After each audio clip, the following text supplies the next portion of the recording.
Good afternoon. It's 3:02. I'm Joseph Bonanno, live from the Curb Event Center ahead of the Battle of the Boulevard. The Titans were back on the practice field today as they get set to host the Seahawks on Sunday. Mike McCoy met with the media earlier today. He announced that no Alec Manor, no Xavier Woods, no Daryl Baker, as they all missed practice due to injury. Also, defensive back Kendall Brooks in concussion protocol. Several players did get a rest day today, including Kevin Zeitler, Jeffrey Simmons, Jahad Ward, and Tyjae Spears. Chim Dike, who left the game early on Sunday, did practice today. According to reports from Zach Alvaretti from Gators Online, Florida is set to meet with Tulane head coach John Summerall for their vacant head coaching position. In college hoops news today, Tennessee's J.P. Estrella has a bone bruise on his left knee after the sophomore exited Tennessee's win over Rice on Monday, according to Rocky Top Insider. Also, some big games tonight in the college basketball world. Number 3, UConn hosting number 4, Arizona at 6. Number 8, Illinois hosting number 11, Alabama at 8 o'clock. For your foundation repair, waterproofing needs, you need to visit USSTN.com. Breaking news at once on your home for the Titans and Balls. This is 104.5 The Zone.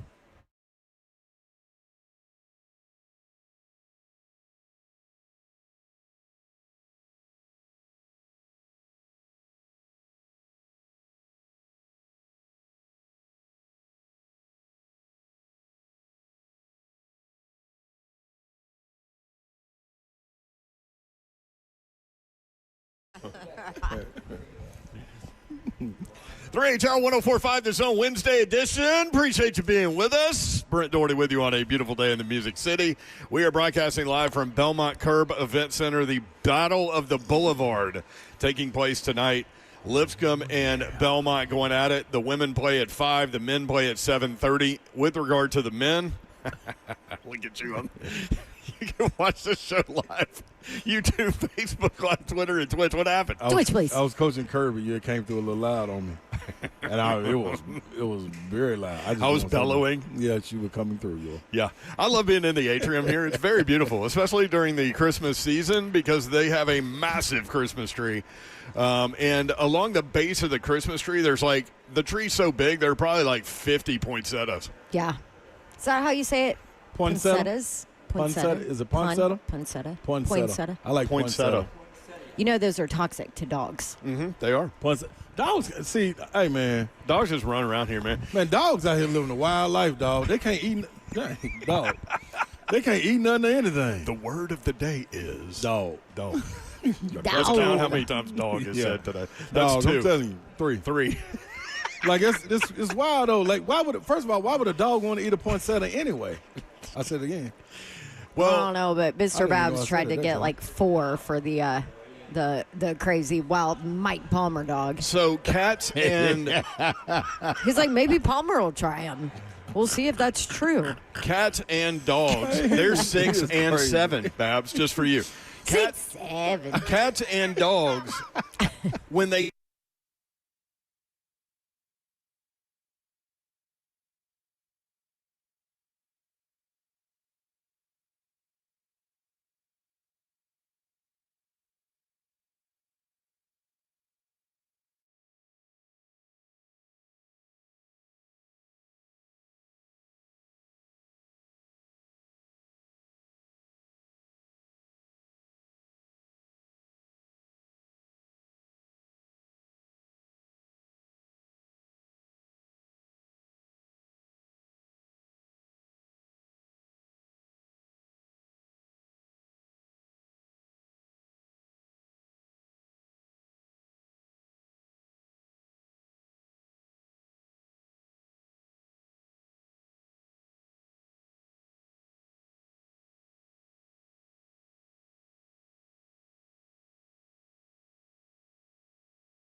Man, something got us. I don't know. Gremlins, Everybody on the chat's blaming Kirby, which is probably true. Let's be real. You had one job, Kirby.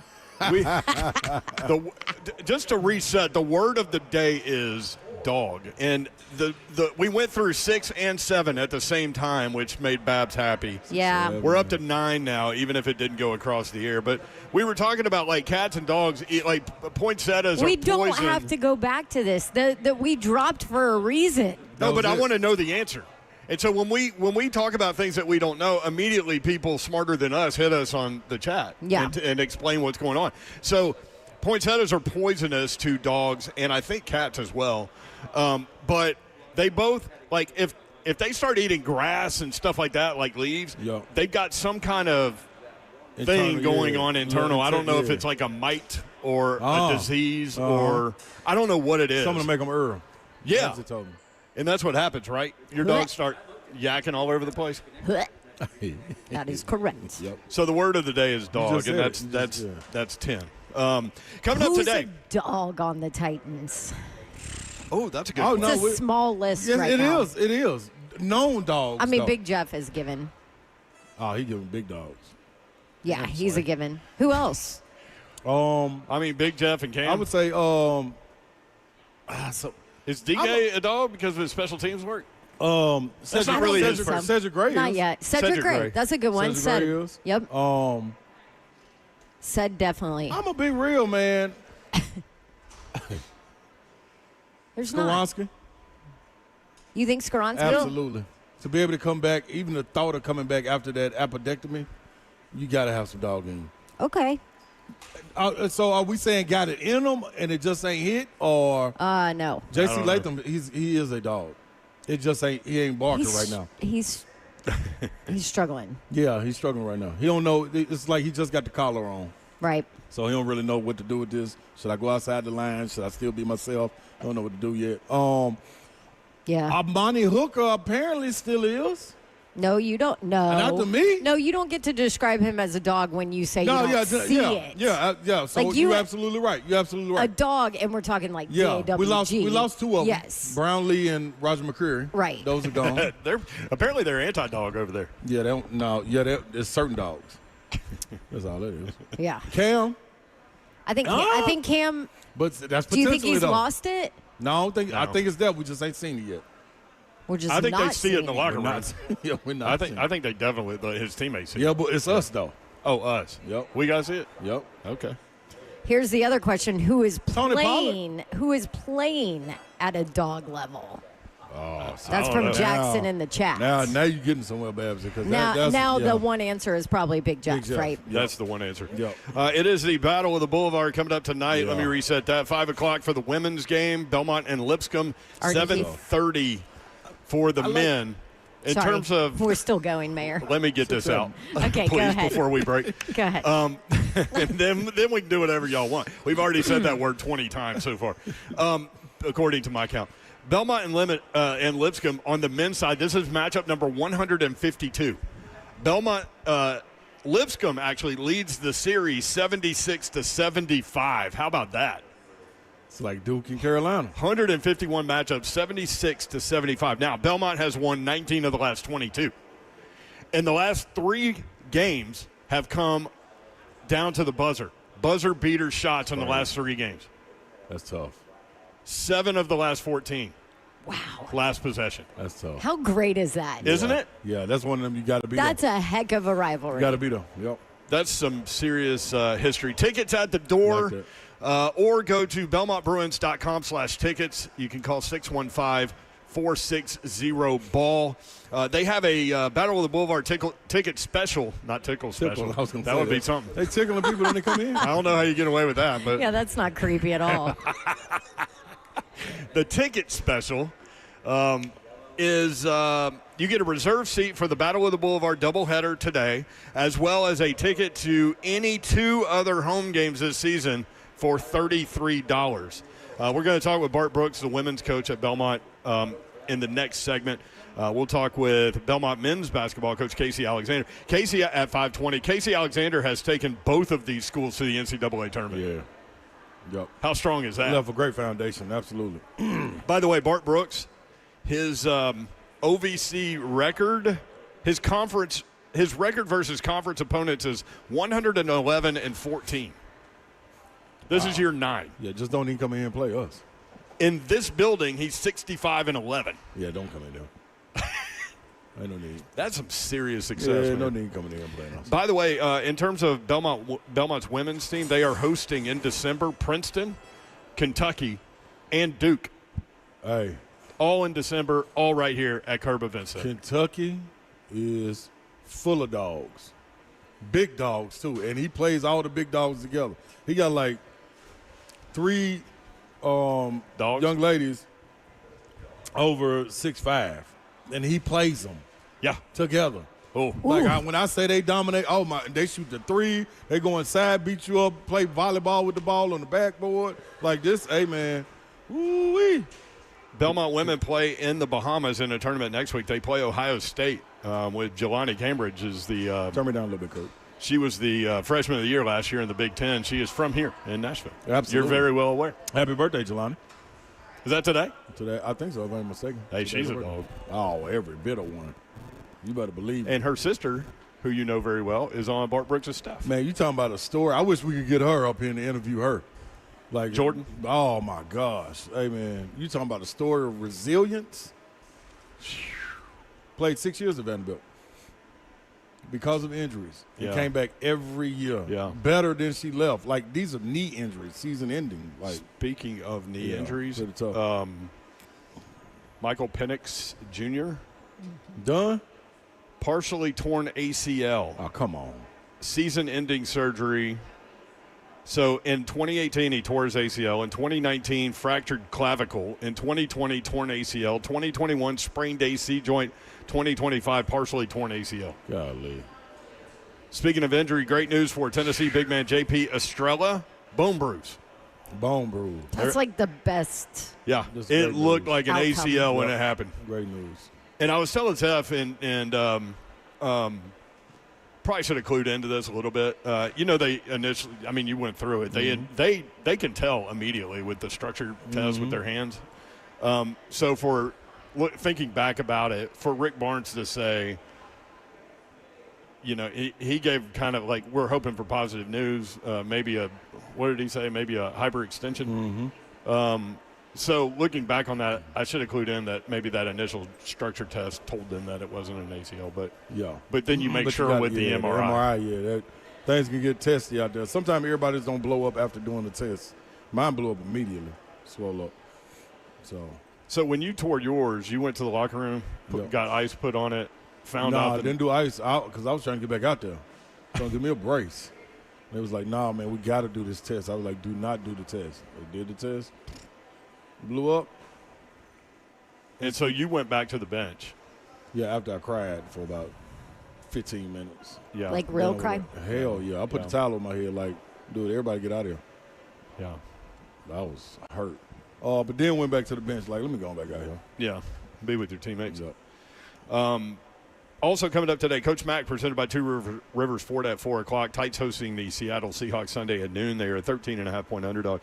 Speaking of point spreads, Todd Furman, our guy in Vegas at 420. We've got number 22 Missouri at number 8 Oklahoma, Kentucky at number 14 Vanderbilt, Arkansas at number 17 Texas, number 20 Tennessee out to a 4.5-point favorite now at Florida, number 15 USC at number 7 Oregon, Pittsburgh at number 16 Georgia Tech. Those are the college games we'll focus on, and then, of course, ask him for some other games that he wants to get into. But that's all coming up today. We appreciate you being with us. The word of the day is dog. People going to be disappointed a little bit too, Yor. Why? Because I was going to dunk for Babsy, but we ain't on the floor. That's right. We can go on the floor. They're practicing. Shoot around. They'll be done. Oh, we can go out there. Yeah. That's a long way down the steps to come back up. Slay was like, heck yeah, we can't. We're not on the floor. There's an elevator. Oh, that there's goes an down there. elevator. Cool. See, I we're can good. warm up, swear, I can warm up going down the If steps. we take an elevator to go dunk, That would be that's something. that's too much. That means we don't belong out there. We got to get on the elevator. I definitely did not belong out there. Bart Brooks coming up. A really interesting story. He's in year 9 at Belmont. We'll talk Belmont women's basketball and about life with Bart Brooks next. 3HL 104.5 The Zone.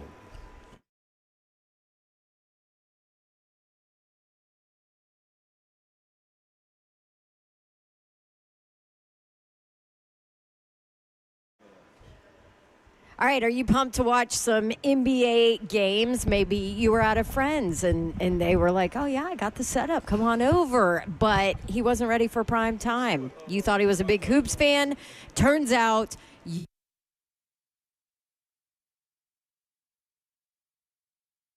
infinity. Like me, imagine the NBA. All in one place, made super easy. You can find all your favorite games with the speed and ease of a seasoned pro. Live scores, stats, and odds, all thanks to Xfinity FanView.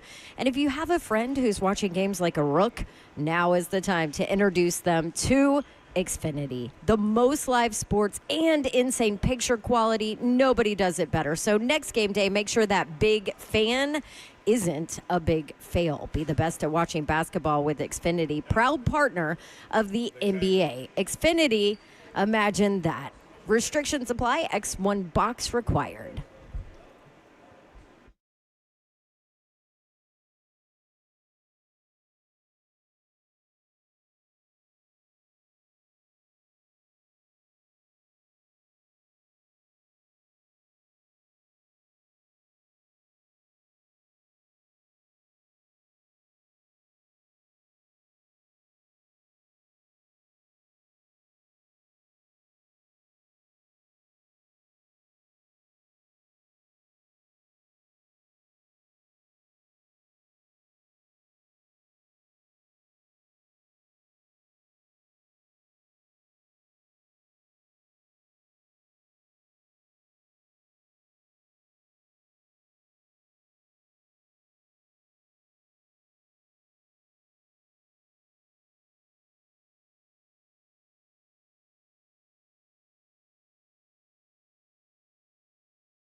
3HL 104.5 The Zone. It is the Wednesday edition, which means Hump day. it is Hump Day. Hope you're having a great Wednesday, rolling through the week, and we've got a big weekend of football coming up, but we're talking basketball today. It is the Battle of the Boulevard.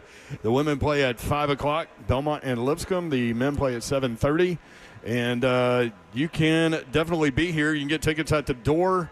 You can get them online as well, belmontbruins.com/tickets, 615-460-BALL. And this is a Nashville historic tradition unlike any other. And if you haven't been to a Battle of the Boulevard, this is your opportunity, man. Get it done. Bring the kids. It's a great atmosphere. And Belmont women's basketball coach Bart Brooks joins us now at the table. Bart, what's up? How are you? I'm great. It is game day, ready to rock. Battle of the Boulevard, wide out. Arena looks awesome. I'm pumped. Glad to be here. I cannot believe this is year 9 for you. Yeah, I mean, Time flies. I've got some gray hair that I didn't have when I got here 9 years ago. What are you talking about? That whole transfer portal Yeah. and NIL? No way. Yeah, See, I had a lot of gray in my beard, and then I had to shave it yesterday. I had a little mishap with the clippers, and so now I don't have the gray in my beard. well, So- I grew it out for COVID. I was in deep depression after we lost in our tournament, and then COVID hit, and I haven't shaved since, and I love it. So Nice. I was just handed a note from Zeph. Zeph, you can read this. Oh, you can't read it. You don't have a headset. Kirby can read it. We have 4 tickets to give away thanks to Belmont. So caller number 5 through to Ross right now, 615-737-1045. Ross, get their email, and we'll get them their tickets to their phone. So 4 tickets to Battle of the Boulevard today, doubleheader. Starts at 5, men at 7:30, and caller 5 through to Ross at 615-737-1045. Just picked up win number 200 on Sunday. yeah, that's again just 9 years. You know, been here for 9 years. It's hard to believe I've coached that many games, let alone won that many. But I think it's a chance for me to reflect the great players that have been here. Yeah. You know, I haven't made a basket or got a rebound since I've been here.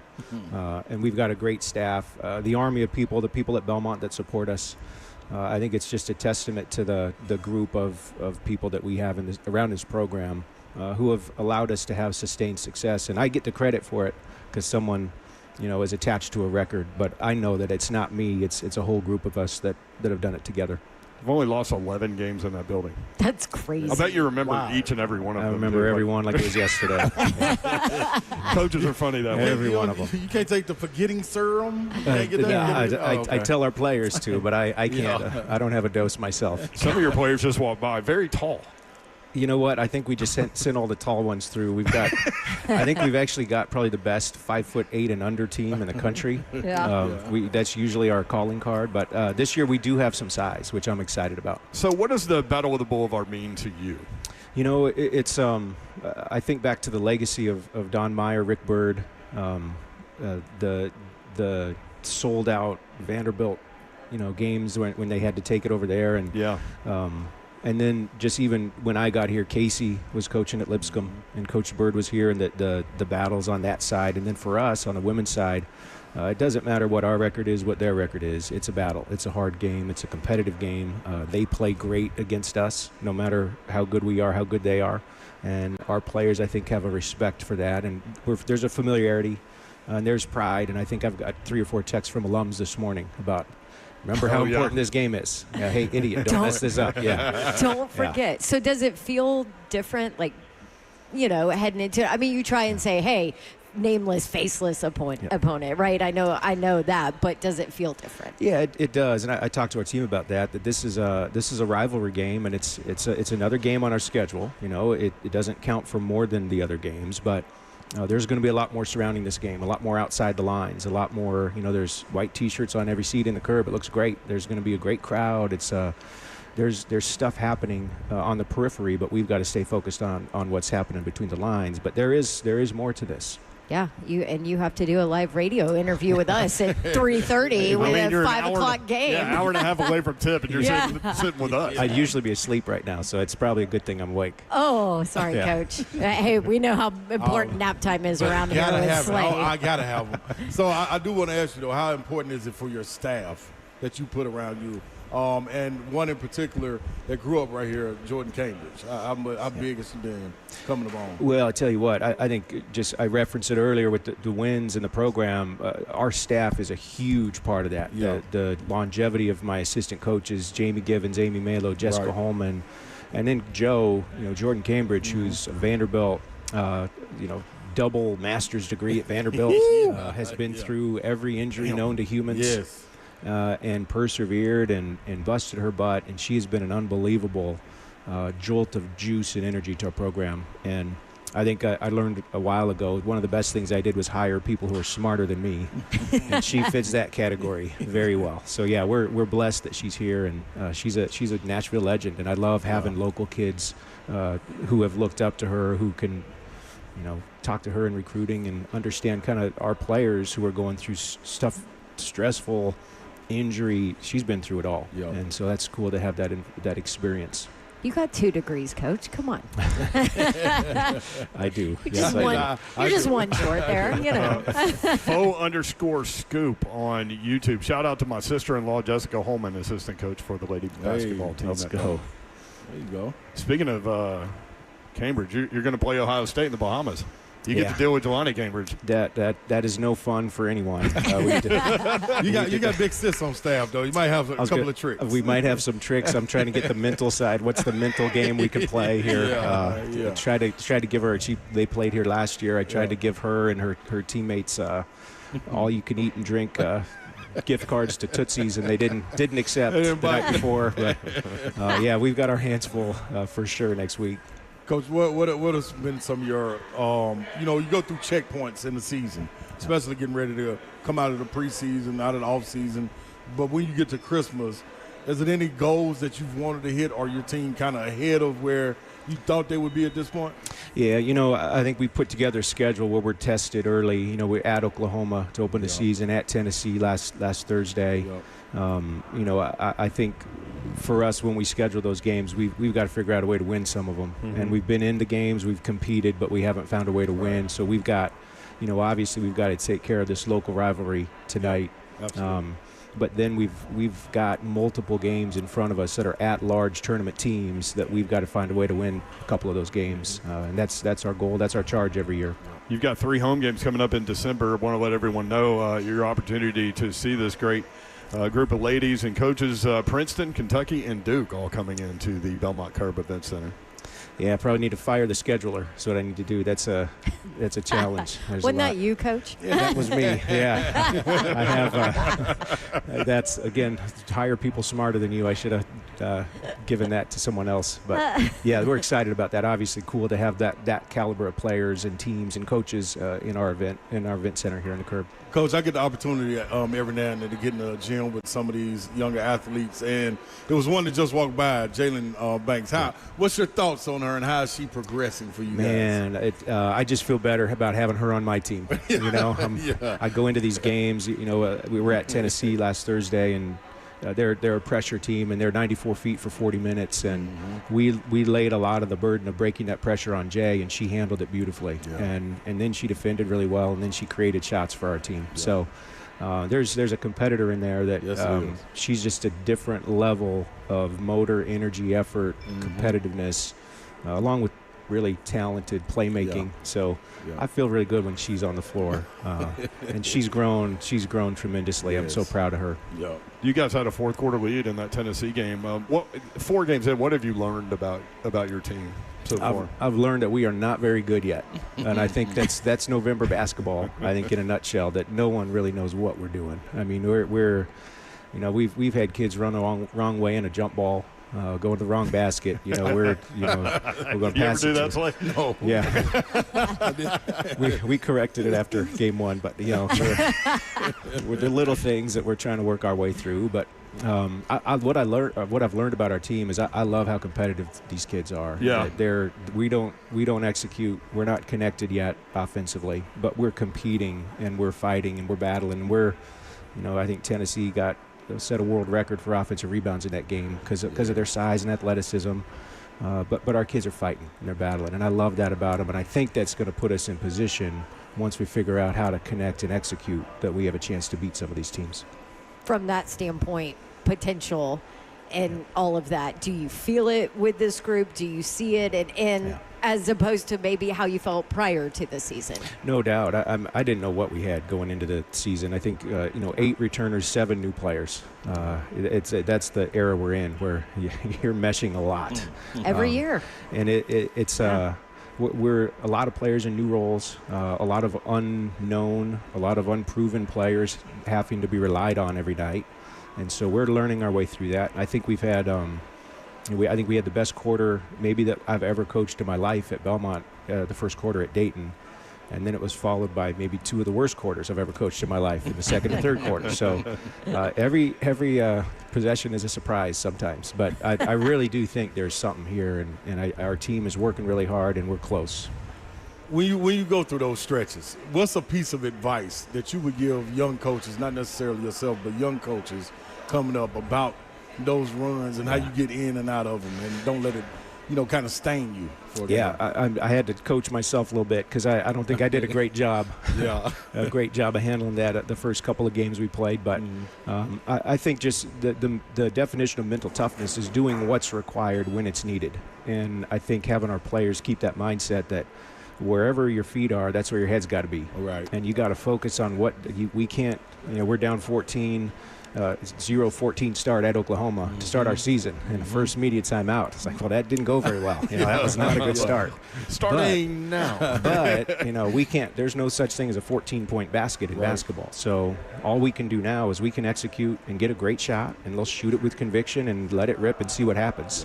And then we got to go down and we got to play D, and we got to stack possessions together. So that's what we tell our team. It's hard to mimic that as a coach sometimes. But that's kind of the messaging that we give. Over the years, is it anyone that you can think of in your coaching career that you came to the timeout, you were a little flustered, and you looked at them, it could have been before here, back when you were playing, whatever it may have been, but you looked at them, was like, they were looking at you like, Coach, be cool. We got it. We got it. Tootie Jones, really? Sixth-year senior for us, and that's a unicorn these days and age. That we'll never have another sixth-year senior at the same program again. But she's been in 140 games as a player here, which is an insane number. That's but she'll look at me sometimes like, hey, idiot, cool it. Like, I got this. Like, go over there. I'll take the huddle. I got this. But she's just an unbelievable calming. I think our players really buy into what her vibe and her energy. And, if I'm too high or too low, she's usually right in the middle. If she's too high or too low, I'm trying to be in the middle for her. Yep. Sorry. Well, we've talked about the success: 5 regular season conference championships, 4 tournament titles, 4 NCAA tournament appearances, 2 wins in the tournament. What's the sales pitch at this point for you in year 9 for players looking to go play college basketball? Yeah, well, I think we've got something really unique here at Belmont. We've got this campus is amazing. I mean, you walk around this place, and you got to pinch yourself, some of these buildings, and just how beautifully put together this place is. We've got a beautiful facility, the Crockett Center, everything that they need to train, the resources that they need to develop their games, it's all here. And then I think what we've done is we've worked really hard to find players who have a chip on their shoulder, who have a desire to play at the highest level, but also want a more connected and not transactional but transformational experience. And I think we've found a good niche there. And the players that just walked by here a little bit ago, they've all bought into that and they've committed to that. And we've had multiple players now in their 3rd and 4th and 6th years with us together with this group, and I think that's the magic in the sauce for us. So I think there's still a desire in this day and age for that experience, for them to have a place that they can call home in 15, 20 years. And so we try to sell that because we're a very small part of a really cool thing going on here at Belmont. It's a great point, especially in women's sports. I think people forget too. Sometimes, like, you want that consistency. You want a place to learn and develop and all of that. It's important. So, okay, you remember at the beginning of the season, and I was like, oh, am I behind? I haven't started my daughter in basketball. Yeah. Signed her up for basketball. Let's go. We've had, for her first practice, I was out of town for a football game. So I got video from my husband, and I was like, well, hell, she doesn't look very athletic at all. And he was like, nope, terrible. Like, it's awful or whatever. She loves it. That's so gave her a basketball. She's dribbling all through the house, which drives me nuts. But I'm like, I don't care. I'm all in. Like, whatever we got to do. And she's dribbling left-handed. See, if you start the skills early, if you teach her to shoot, that skill will translate to all the levels. So. Every level. So do we think that the athleticism will come? Like, she's only 5, right? I mean, can you tell if somebody's athletic or She's not a great athletic dancer. at 5? She's a great dancer. Yeah, so there has to be some hope, right, You know what? Coach? If you can shoot, it doesn't matter how slow you are. Right. There you can go. be in. There's a spot in that corner. There's places on the floor. If you can make baskets, there'll be a place for you. Yeah, Okay, and there's hope. Well, I mean, when Chris Lofton got to Tennessee, for example, he was too slow, couldn't play defense, so he wasn't going to see the floor, and then they saw him shoot. Yeah. All great players want to play with great shooters. Ain't no ifs, ands, or buts about it. Okay, that makes me Question feel better. for you, Coach, before you head out. If it's one player that can tilt the scale for you guys this season to kind of make you get over that hump, and not necessarily in the scoring column, you know what I mean, with a splash, but those glue plays, those hustle plays, 50-50 balls and stuff. Who's that player that you're waiting on to arrive that can tilt that scale? Well, I think it's twofold. I think it's scoring and some of the impact around a basket. But Hillary Fuller, she's a sophomore from Australia, Brisbane, Australia. She started for us. She had 14 points in 17 minutes the other day, got in some foul trouble. But she is an unbelievably talented player. Just she's working on consistency and figuring things out. But I think if she gets going and plays as she's capable, I think the sky's the limit for this team. Did you go to Australia to get her? You know what? I haven't been yet. Okay. That's the beauty of Zooms and FaceTime. And she came to us, thankfully. She came to visit us, which is even better. But, she's big. She's athletic. There's nothing she can't do on a basketball floor. Love that. Bart Brooks, Belmont women's basketball coach. They play Lipscomb, Battle of the Boulevard tonight at 5 o'clock. The men play at 7:30. Tickets at the door. Come watch some great history and basketball. Belmont and Lipscomb. Thank you, Coach. Good to see you. Appreciate you guys. Appreciate you, Good Coach. luck, Coach. When we come back, we may try to get Lucas Panseca over here. He's just standing around doing nothing but talking to Kirby. So He's calling a game, right? He's on the sideline. He's on the sideline tonight. So we'll try to get him over here and see what's going on. Maybe he has a Canadian accent as good as Zeph. Slay tried to imitate it yesterday. It was pretty tough. Y'all haven't heard the Canadian accent because he doesn't do it into a microphone. Yeah, he just does it around the office. And when he gets comfortable, he ain't comfortable. 3HL powered by Spring Hill Heating and Cooling, springhillac.com. We'll be right back.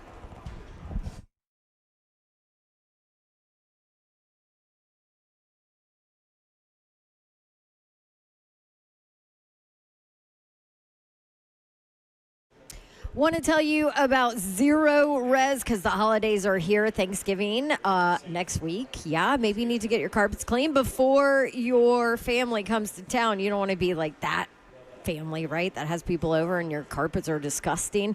No one can clean like Zero Res, by the way. They clean with ZR water. There's no soap, there's no residue, there's no harsh chemicals. It's safe for you, it's safe for your family, and it's $45 per room. That's it. So book online, ZeroResNashville.com. That's ZeroRez. It's spelled the same, 4 words or backwards. It's the right way to clean. Give them a call at 615-535-9376. Tell them Dawn sent you. Get $45 per room. Don't forget to ask about their air duct cleaning, too. That's ZeroResNashville.com.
3HL 104.5 The Zone Wednesday edition. Britt Doherty, Don Davenport, Ron Slay with you.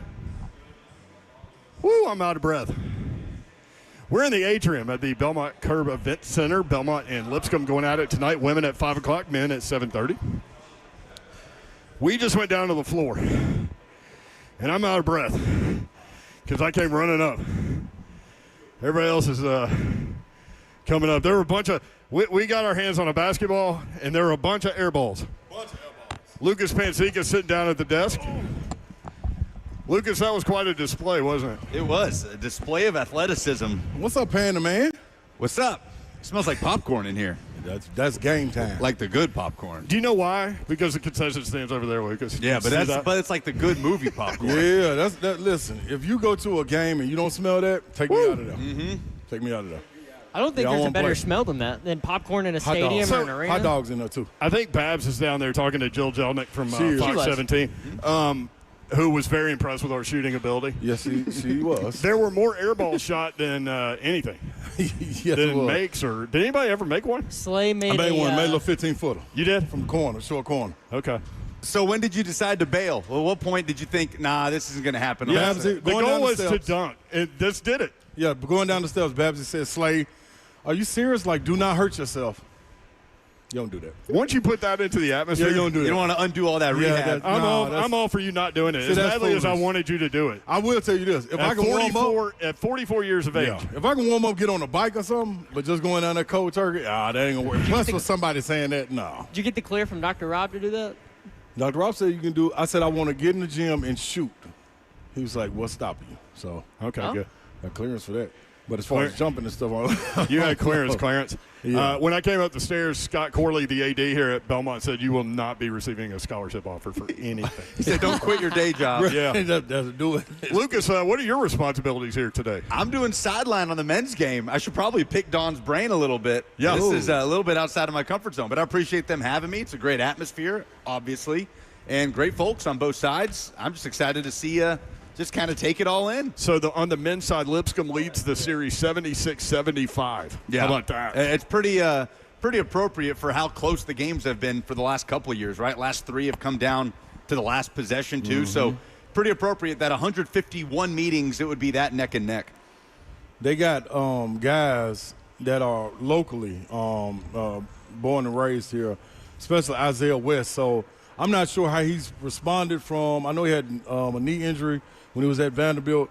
Haven't really kept up with him since he came over here to Belmont, but I'm interested to see what he looked like. Because in high school, you didn't want to miss. We were doing them games. Like, that was one of the games we wanted to get to see Isaiah West, man. When me and Pan were doing it, first of all, y'all, Zone, y'all need to be figuring out how y'all going to get me and Pan in somebody's gym. But other than that, Pan, who's one of the players you looking forward to, though? So this guy has been a spark plug for Belmont all year, Bez Jenkins. He's a Okay. redshirt freshman. He's from Georgia.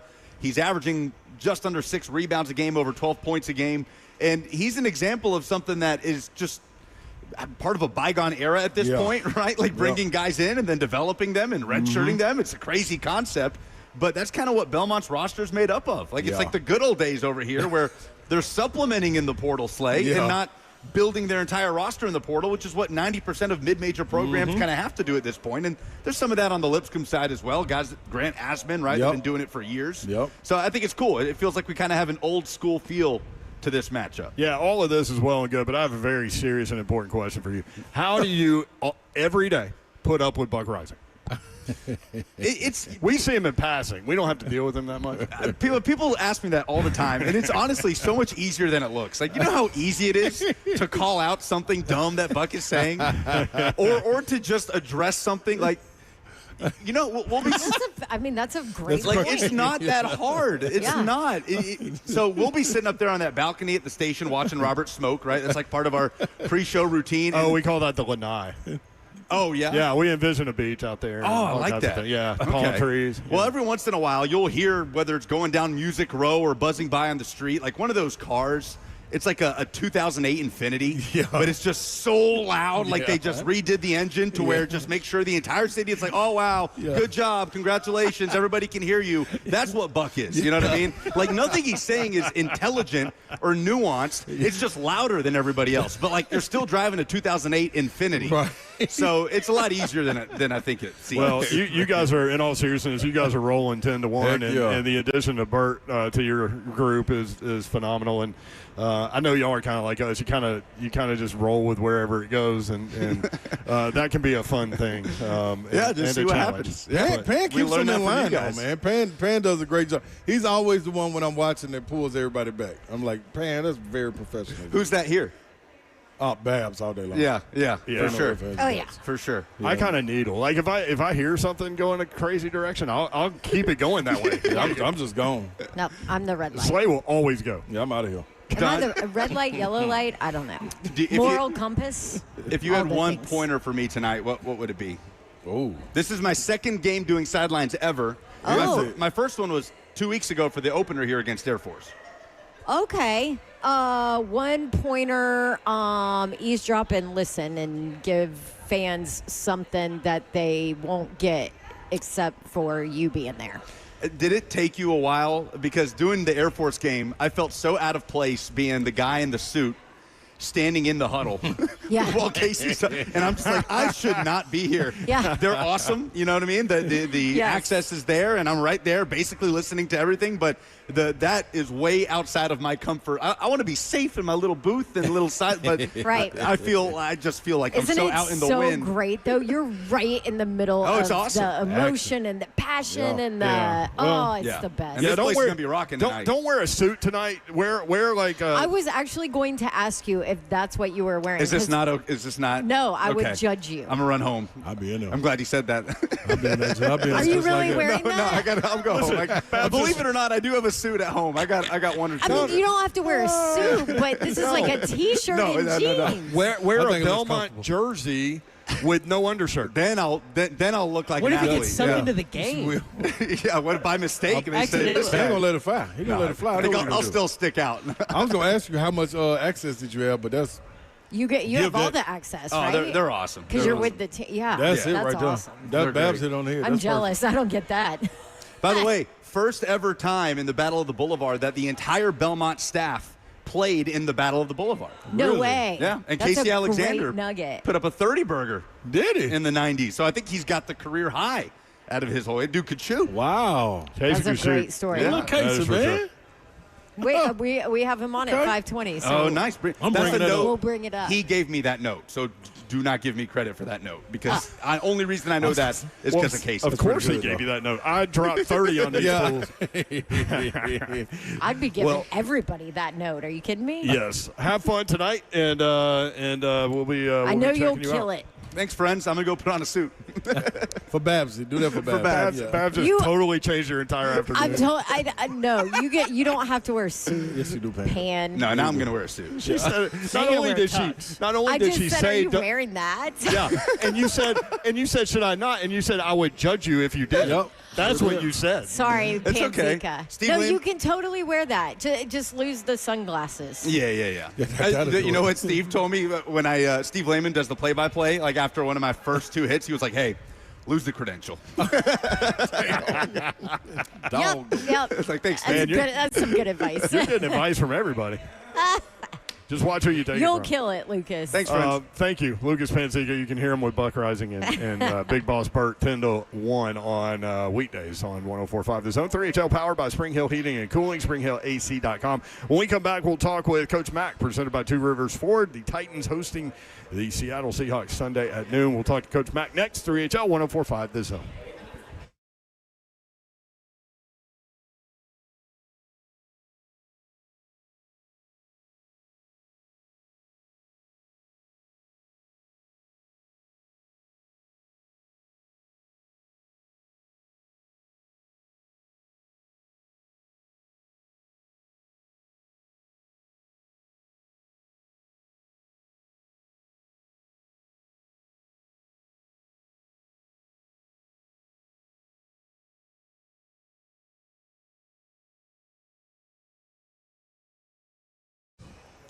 All right, sometimes it's time to upgrade those things in your home. Maybe the things that you're like, I'm not all that excited about it, but I know I got to do it. Windows and doors, yep, that might be it. It was time for us in our home and my rental property to upgrade our windows and doors. And I did all the research for you. I went through 8 million companies, and I ended up choosing Pella Windows and Doors of Nashville. And I have absolutely loved the experience with them. Might be surprised to learn how affordable replacement windows can be from Pella. Yes, even more affordable with what we call the Dawn deal, because they let me give you a deal and we switch it up every single month. And so for the month of November, we are at 0% APR for 72 months. I mean, you have forever to pay off your new windows and doors.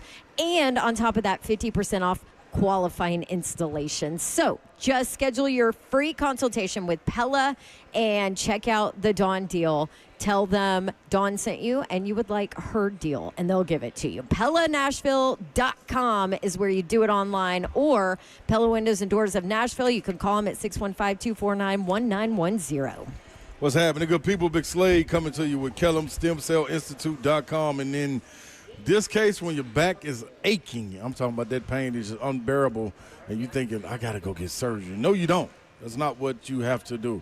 You can go with the alternative that is just, I mean, it's right there for you. KellumStemCellInstitute.com is where you head to. It's real simple. No scalpels, no stitches, none of that. No anesthesia, no hospital stays, and a much lower risk of complications, because your health deserves a safer option. Now, this isn't just pain relief, people. It's your body's healing itself with its own stem cells, guided by Kellum's expert care. Unlike surgery, there's no need for rods, screws, or implants. Kellum keeps it natural. You're in and out the same day, no overnight stays, no hassle, just results. All you got to do is call 615-850-4415. That's 615-850-4415, KellumStemCellInstitute.com.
Good afternoon. It's 4:01. I'm Joseph Bonanno, live from the Curb Event Center for the Battle of the Boulevard. The Titans were back on the practice field today as they get set to host the Seattle Seahawks on Sunday. Mike McCoy met with the media earlier today. He announced that no Alec Manor, Xavier Woods, or Darrell Baker are at practice today due to injury. Also, defensive back Kendall Brooks is in concussion protocol. Several players did get a rest day today as well, including Kevin Zeitler, Jeffrey Simmons, Jahad Ward, and Tajay Spears, while Chimere Dike, who left the game early on Sunday, did practice. According to reports from Zach Alvaretti from Gators on the Line, Florida is set to meet with Tulane head coach John Summerall for their vacant head coach position.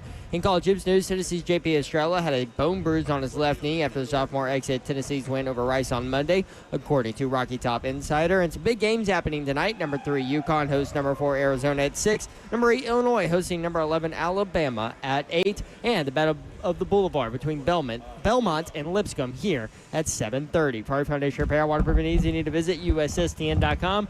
Breaking news at once on your home for the Titans and Balls. This is 104.5 The Zone.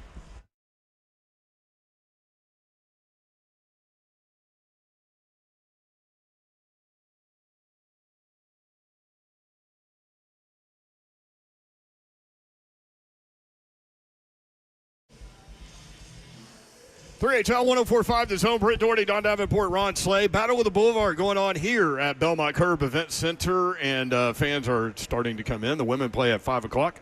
The men play at 7:30. BelmontBruins.com/tickets for tickets. They do have a Battle of the Boulevard ticket special. You get a reserve seat for the Battle of the Boulevard doubleheader tonight, as well as a ticket to any 2 other home games this season for $33. Great deal. Lipscomb leads the men's series 76-75. Belmont, however, has won 19 of the last 22. The last 3 have been decided at the buzzer. So going to be a fun night here at Belmont Curb Event Center. We'd love to see you. We'll be here until 6 o'clock, so third part of the women's game. Let's talk a little Titans football. Coach Mack joins us as he does every Wednesday, presented by Two Rivers Ford. Coach, what's up? How are you? Hey, guys, you know what? That Battle of the Boulevard is kind of legit here in Nashville. I mean, I've been to a couple of those. I've been to some of those ball games early on in my career here. It's kind of legit. It is definitely legit, and this goes way back, man. If you like, Slay and I grew up here, so like when we didn't have professional sports on much of any level, this was a must-see event. They used to draw so many people that they would take it to Vanderbilt and sell that place out too. So yeah, this goes way back. It's fun. Did Ron Slay? Are you shooting any hoops when you're there? Man, I did. I shot about 3 or 4 air balls, Coach Mack. Then I moved into about 15 feet and knocked it down. Yeah, a little mid-range jumper. First of all, why did you start off way far back? You know better than that. Coach Mack, the same thing I tell every single kid. Why would you walk in the gym and start shooting threes? That's just dumb. And then I went in there and did the same thing. Did the same thing. Although he did think about dunking for a second, and then 4 months removed from a knee replacement, decided maybe he should be a little bit smarter. Do you know what stopped him? Guess what stopped me? You weren't up here yet when he told this story. No. What stopped him was you. So as we were walking down the stairs. We're walking down the steps, Coach Mack, and Bab says to an athlete that's getting ready to go play any type of sport, Slade, please don't hurt yourself. I said, Look, let me tell you something. That did it. He needed a voice of reason. It's a good thing that Dawn's there with you 2 jackalopes. I mean, it really is. Yeah. She keeps things a little bit between the lanes for you. I mean, right between the lanes. Sometimes. The fact that you would even think about trying to dunk right now, I mean, that is really, really. I mean, I'm trying to be as kind as I can because I really like you. That's really stupid. I love it. Coach Mack, I know about Two Rivers Ford. Yeah. Hey, Coach, yesterday was Warren Moon's 69th birthday, and I wanted to bring that up because basically the first time I heard you describe really hard throws from a quarterback as piss missiles, you were talking about Warren Moon. I know what you're going to say. He was the master of that. Warren Moon's in every Hall of Fame he can be in. Yeah. I mean, that guy was legitimate, and he was legitimate to the point as to where he had to go prove himself somewhere else before he got in the National Football League, which I've never understood that. But when he came into the league, he was different. He was different. I mean, he not only threw piss missiles, he threw catchable piss missiles, which is there's a difference in that. He's one of the all-timers. If our listeners, if you ever missed really watching Warren Moon play, you missed something. You really did. That whole Love You Blue group when he was there was something. I always loved Blaine describing him because he said you could hear the ball go by you. Well, and he's not lying. I mean, the only other dude that I've ever had my players that I coached, it was Favre. I mean, Favre, you could hear him. And especially if it was throwing those intermediate routes, there was those digs that were coming back inside. But Warren Moon, I mean, what Hall of Fame is he not in that he played in?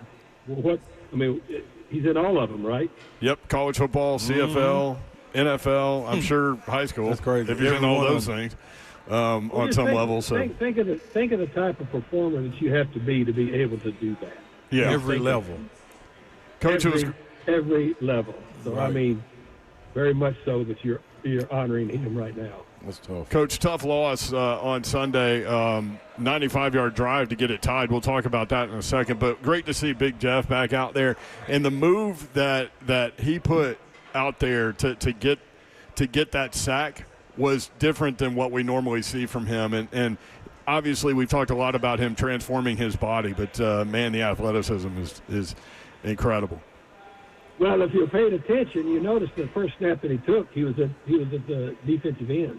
That's right. I mean, so he's doing. Look, Jeffrey Simmons on a season that is really rough when you're a professional has done nothing but show how professional he is, and I understand. I understand his frustrations, but you can't. I mean, I watched him in practice the other day. I saw how hard he was working trying to get back to do this, and then the performance that he's put on, I think even missing all of those games, he's top 2 in the league as far as just the pressures for an inside defensive player. I mean, the dude is having a really, really unique year, and he's going to. I mean, I really when he came back, I mean, it was important to him to come back. And when he and Arden Key came back, at least, I mean, they showed up. You could tell they were on the field. And when you can tell somebody's on the field, it just makes you realize how much you miss good players. Yep. Coach Mack with us, presented by Two Rivers Ford. Coach, I want to ask you about, we're going to talk about that 95-yard drive, but one of the plays there, Nick Holt said yesterday, 39-yard catch. 39-yard catch. By Chig to set up the game-tying touchdown. He said Chig never got a full-speed rep on that route, but stepped up willingly to due to wide receiver injuries. How rare is that for a guy to step up and run a route that he has not run full speed the week before in practice? Especially in crunch time, right? Yeah. And when especially at that moment in that ball game, because that was one of those have to have it things. I mean that route was made for a receiver. Because it was a 2-tier route. It was a clear out and someone coming in behind it, and that's one of those that you pair up with 2 receivers running together. I mean, as soon as they started out with that thing, I went, this is different. But I mean, he came through and it was a great throw, and he made a catch. But look, that's what this football team is right now, guys. I mean, you guys know that. You've got people playing certain spots. Ball game, injuries that they're probably not going to get a whole lot of work at, and you have some people that are being elevated and moved up that haven't played a whole lot of National Football League football, in a starting capacity or in a major contributor capacity. That because of the way this roster is right now, they have to. How I'm trying to. You mentioned rough year, right? Like, so you're looking for positive things when you're trying to figure out the big picture of what this may look like moving forward. But Cam has had 2 opportunities to either tie a game late or take the lead and win it, and both times he came through with just incredible performances in a long drive. So 95 yards. He absolutely manipulated everything in that drive, got it done, got the game tied. When the lights are shining the brightest, when the stage is the biggest, he does not back down. He performs. That is one thing we're learning about him. Yeah, but he needs to develop consistency. I mean, and let's be honest. I mean, they're and again, he's a rookie quarterback on a team that had the number one pick for a reason, and then it's going through a season where there's different pieces playing. There were some plays that he missed that and again, you have somebody running a route that probably didn't run him a whole bunch. I mean, it's just life right now with this football team. But he's got the trait, but he needs consistency. But the only way that he can learn and at the same time develop consistency and at the same time try to improve on a weekly basis, what he's doing just fundamentally, that's the only way he's going to learn is by doing it. And by doing it, you're going to have some moments where you're going to see flashes and say, wow, that's what we need. And then some moments where you say, there's still a lot of work to be done. Yeah, Coach Mack, along those lines, just with his development, for me, I knew there were going to be rookie moments. You knew, there was going to be maybe protection issues at times, or he's not going to get rid of the ball, quickly enough at times, all of that. But I'm curious to get your opinion on if you're surprised by maybe the lack of quicker finding of consistency. Is that a fair question? It's a fair question, but when I look at it, of course, being a lifetime coach in this league, I mean, I look at it holistically. I look at what's surrounding him too. I mean, there's a lot of factors, that go into that. Not only, is he trying to find his way, the whole group is trying to find their way. Even when they're healthy, he was playing with a lot of rookie receivers. And the other thing is, and again, you talk about rookie quarterbacks, to me, and in my, all of my experience is, the thing that really helps him a lot is a successful, consistent run game. He doesn't have that right now.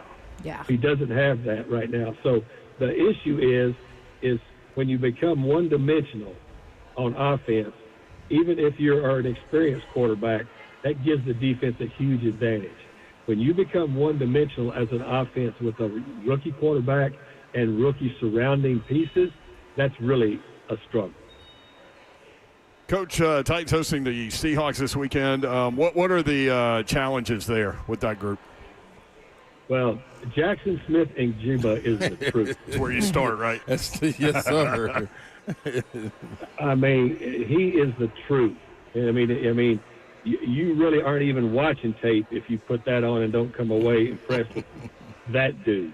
And the other thing is the quarterback is really playing good at a consistent level. This football team that they have there is a pretty complete football team. Defensively, they're running a 3-4. It's a different type of a pressure defense than from what they played last week with Houston. Houston's a 4-3, depending on two monsters on the edge. When the passing game comes into being, bringing heat. This group does it by committee. They really do. But they're really, really solid. His head coach got a job because of how solid he was, putting together a defense there with the Ravens. So in totality, this defense is, again, another challenge when you start looking at the defenses this team has played this year. But the other thing is this quarterback has had a resurgence. Just like a lot of quarterbacks in this league have had a rebirth after being at 2 or 3 different spots. I think, what was he? Is he the 3rd pick in the draft? I mean, and he's bounced around to 4 teams. But if you can keep the score within one score, or that you can defensively for your defense, you can be able to pick your times where you're putting pressure. You can pressure this quarterback some. I mean, they're ratio, but 4 of those turnovers came last week. With the picks. Now the Rams, we know how good the Rams are, but if you pressure them, you can still get a chance to maybe steal some possessions. The thing about that is, though, even with those 4 interceptions, they're still playing to win the game with the last series. So they are a very, very well-balanced football team. Very well-balanced football team. And again, to me, you're playing a football team that is pretty well put together, but has if you don't take care of that receiver, then you've got a problem. Man. Coach Mack, I got to ask you this one. Kenneth Walker. Answer any question you got. I know you don't dunk. Hey, Kenneth Walker, man, when he was at Michigan State, remember those games? He was going crazy up there. Babs went up there and covered one of the games and came back talking about him. So it was exactly what we thought it was, even watching him on TV, her getting to see him in person. What are your thoughts on him and how he balances this offense for Seattle? Oh, I think that's a great word right there. He balances it. He really does. Dawn, I really like the player. You liked him when you were up there, didn't you? Yeah, I loved him. He went crazy that game. He went crazy, like 200-some yards. Yeah. Yeah, the other thing is too is I mean, he's not the biggest back in the world, but he's a strong back, and he's a consistent back. I mean, he's a dude that makes the run game going. I'm with you, Don. I liked him when he was coming out. You just knew that if he got into an offense as to where he could be a complementary piece to a really good play-action game, that he was going to be a big problem.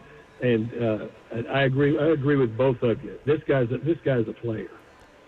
Coach Mack, presented by Two Rivers Ford every Wednesday. Thank you, Coach. Appreciate it. All right, guys, enjoy the game. Rob Slade, shoot layups. See you. I'll lay up. Hey. At least 1 foot on the ground at all times, right? You know what? Yeah, heck yeah. I know better than that. One of the things, too, man, like we didn't talk to him about Ernest Jones, dog, leading them in tackles and interceptions, looking at those stats, man. He's a dog. Wasn't he? He was with us. Yes, he was. Oh. Todd Furman, coming up next, we got a lot of games to talk about from a point spread perspective, and we'll get Todd's take on some of the bigger games out there, including Vanderbilt hosting Kentucky, Tennessee, and Florida. That's coming up next, 3HL 104.5 The Zone.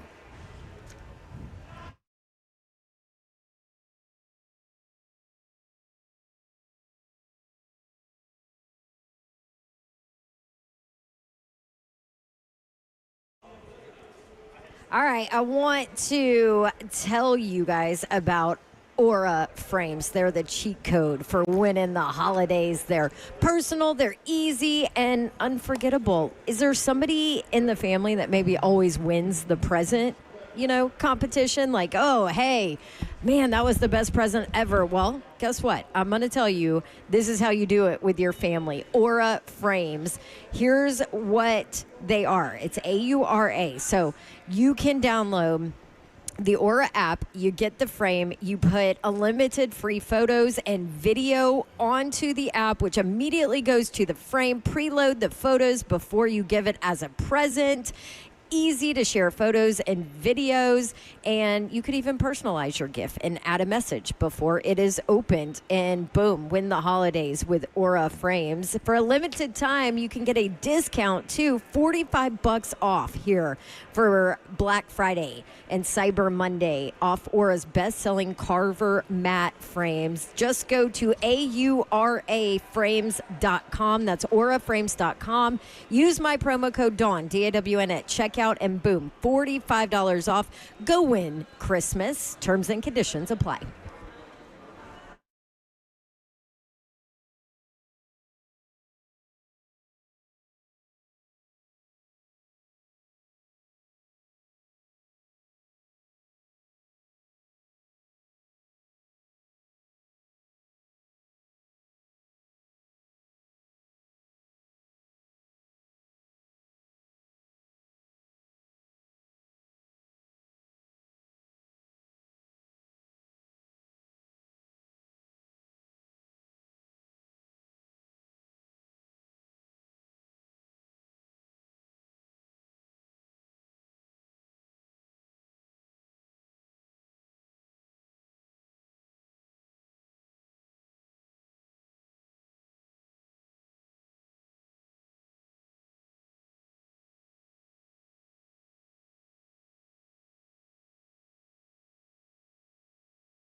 Yep. 3HL 104.5 The Zone coming up at 5 o'clock. Tennessee baseball coach Josh Elander. Good job, Zeph, lining that up. It'll be fun to visit with him. Belmont men's basketball coach Casey Alexander will join us at 5:20. The Battle of the Boulevard coming up tonight. The women begin play here in about 35 minutes, and the men will play at 7:30. All three of the last 3 games have come down to the buzzer. Belmont has won 19 of the last 22. Lipscomb leads the series in totality, 76-75. That's coming up. Stay tuned. Todd Furman, our guy in Vegas, joins us now. Todd, what's up? How are you? Todd Furman. I'm doing well, and I'm quickly remembering, ladies and gentlemen, that college football fans in general are the most irrational group of humans anywhere on the planet, especially this time of year, with the stupidity that we all encounter every single Tuesday night when these rankings are unveiled. It's true. Yeah, that's very true. So Yep. I tweeted head-to-head matters in all caps, and you would have thought that I just said, like, Satan is number one. You should worship him. You should worship Satan. Here's the thing, and Holy you cow. all right, you meant Satan worship. I'll play devil's advocate. Dawn, you're around these teams on a week-in, week-out basis. Head-to-head does matter. But for the people that believe teams don't get better from September to November and have to default to a more simplistic data point, I think it does a disservice to college football on the whole. And we can look at Notre Dame, we can look at Alabama, and we can look at the Miami Hurricanes. What should mean more? A team that is trending up, playing its best football of the year going into the playoff, who may have lost with a freshman quarterback in the season opener on the road, or look at a team that dropped 2 games that they shouldn't have lost because Mario Cristobal can't get his team to be buttoned up for 60 minutes. Okay, but you also can't say that head-to-head doesn't matter just because it's the first game of the season. Then what the hell are we doing here? No, it does matter, and it should be worth something. But at the same time, you have to look at the way these teams have played from top to bottom and try and identify who's heading in the right direction.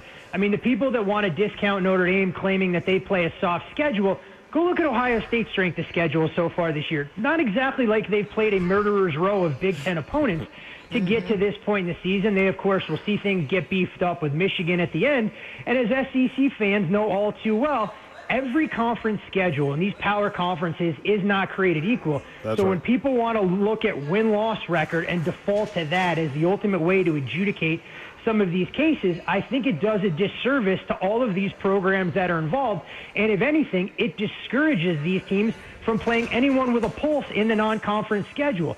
Something that I really believe we have to avoid as college football fans unless we want to sit through all September games where we're looking at the Blue Bloods play FCS opponents, much like we have in the SEC this weekend.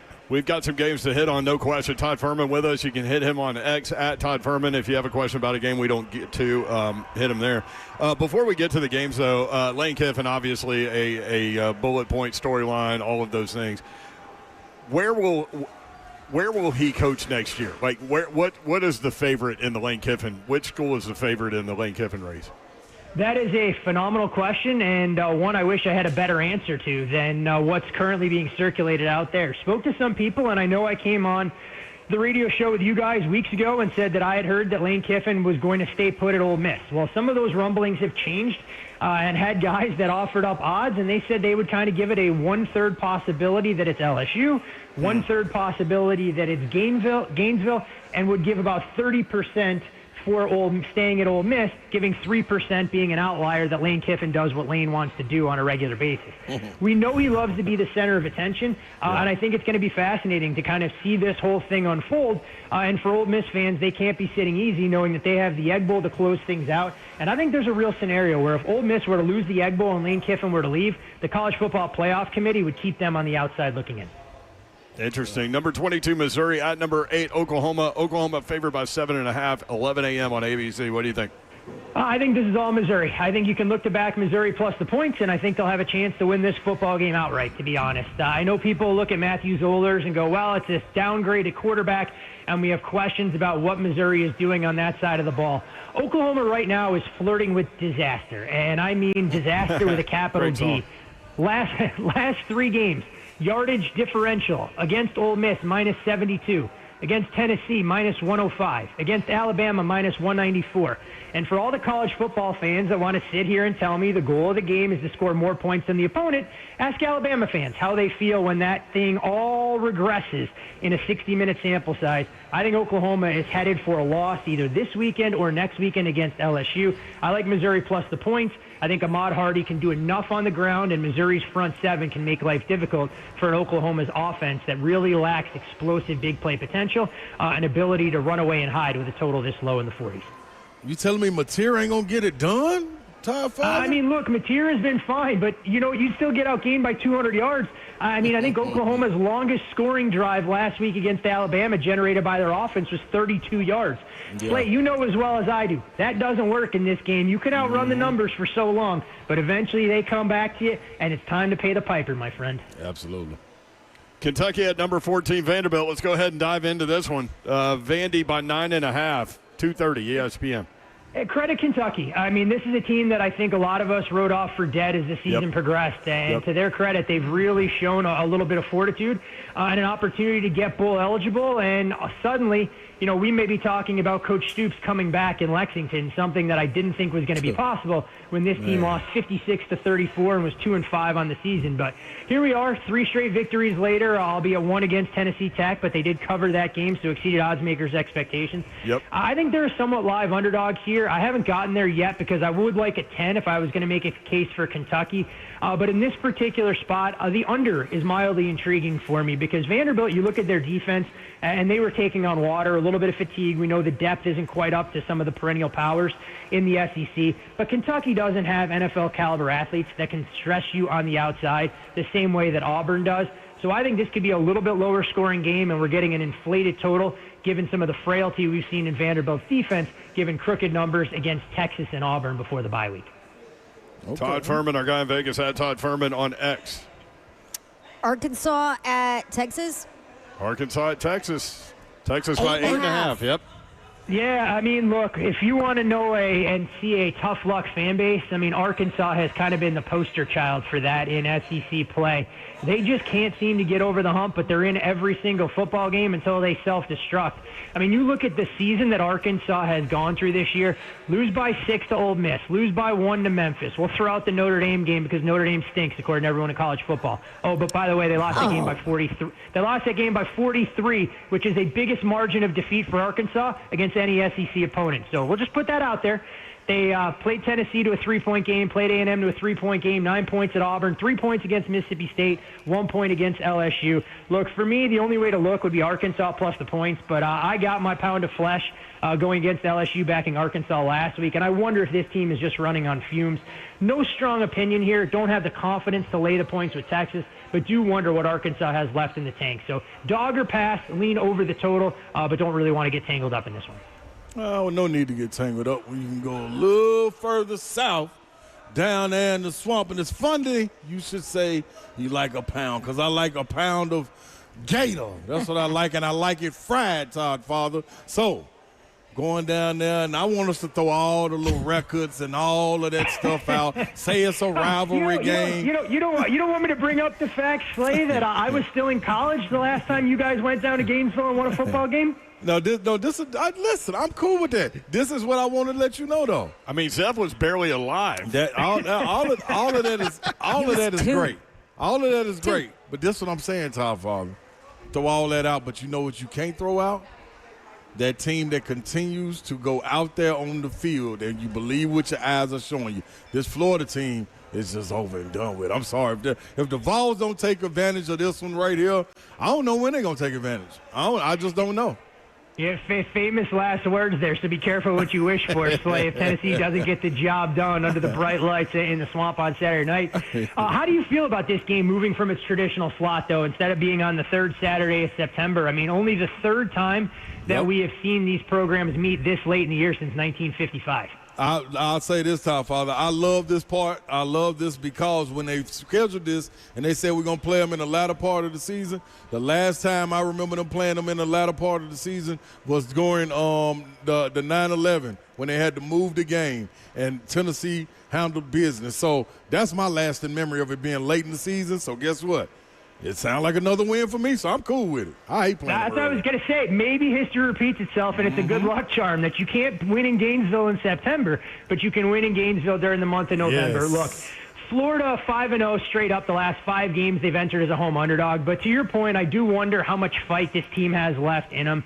I mean, we saw them a couple weeks ago at Kroger Field get absolutely curb stomped by Kentucky. To their credit, they bounced back and played with a chip on their shoulder last weekend against Ole Miss. But that kind of heartbreak sometimes can linger. I know it's a big rivalry in this spot, and you expect if Florida has anything else, they're going to be able to empty the tank.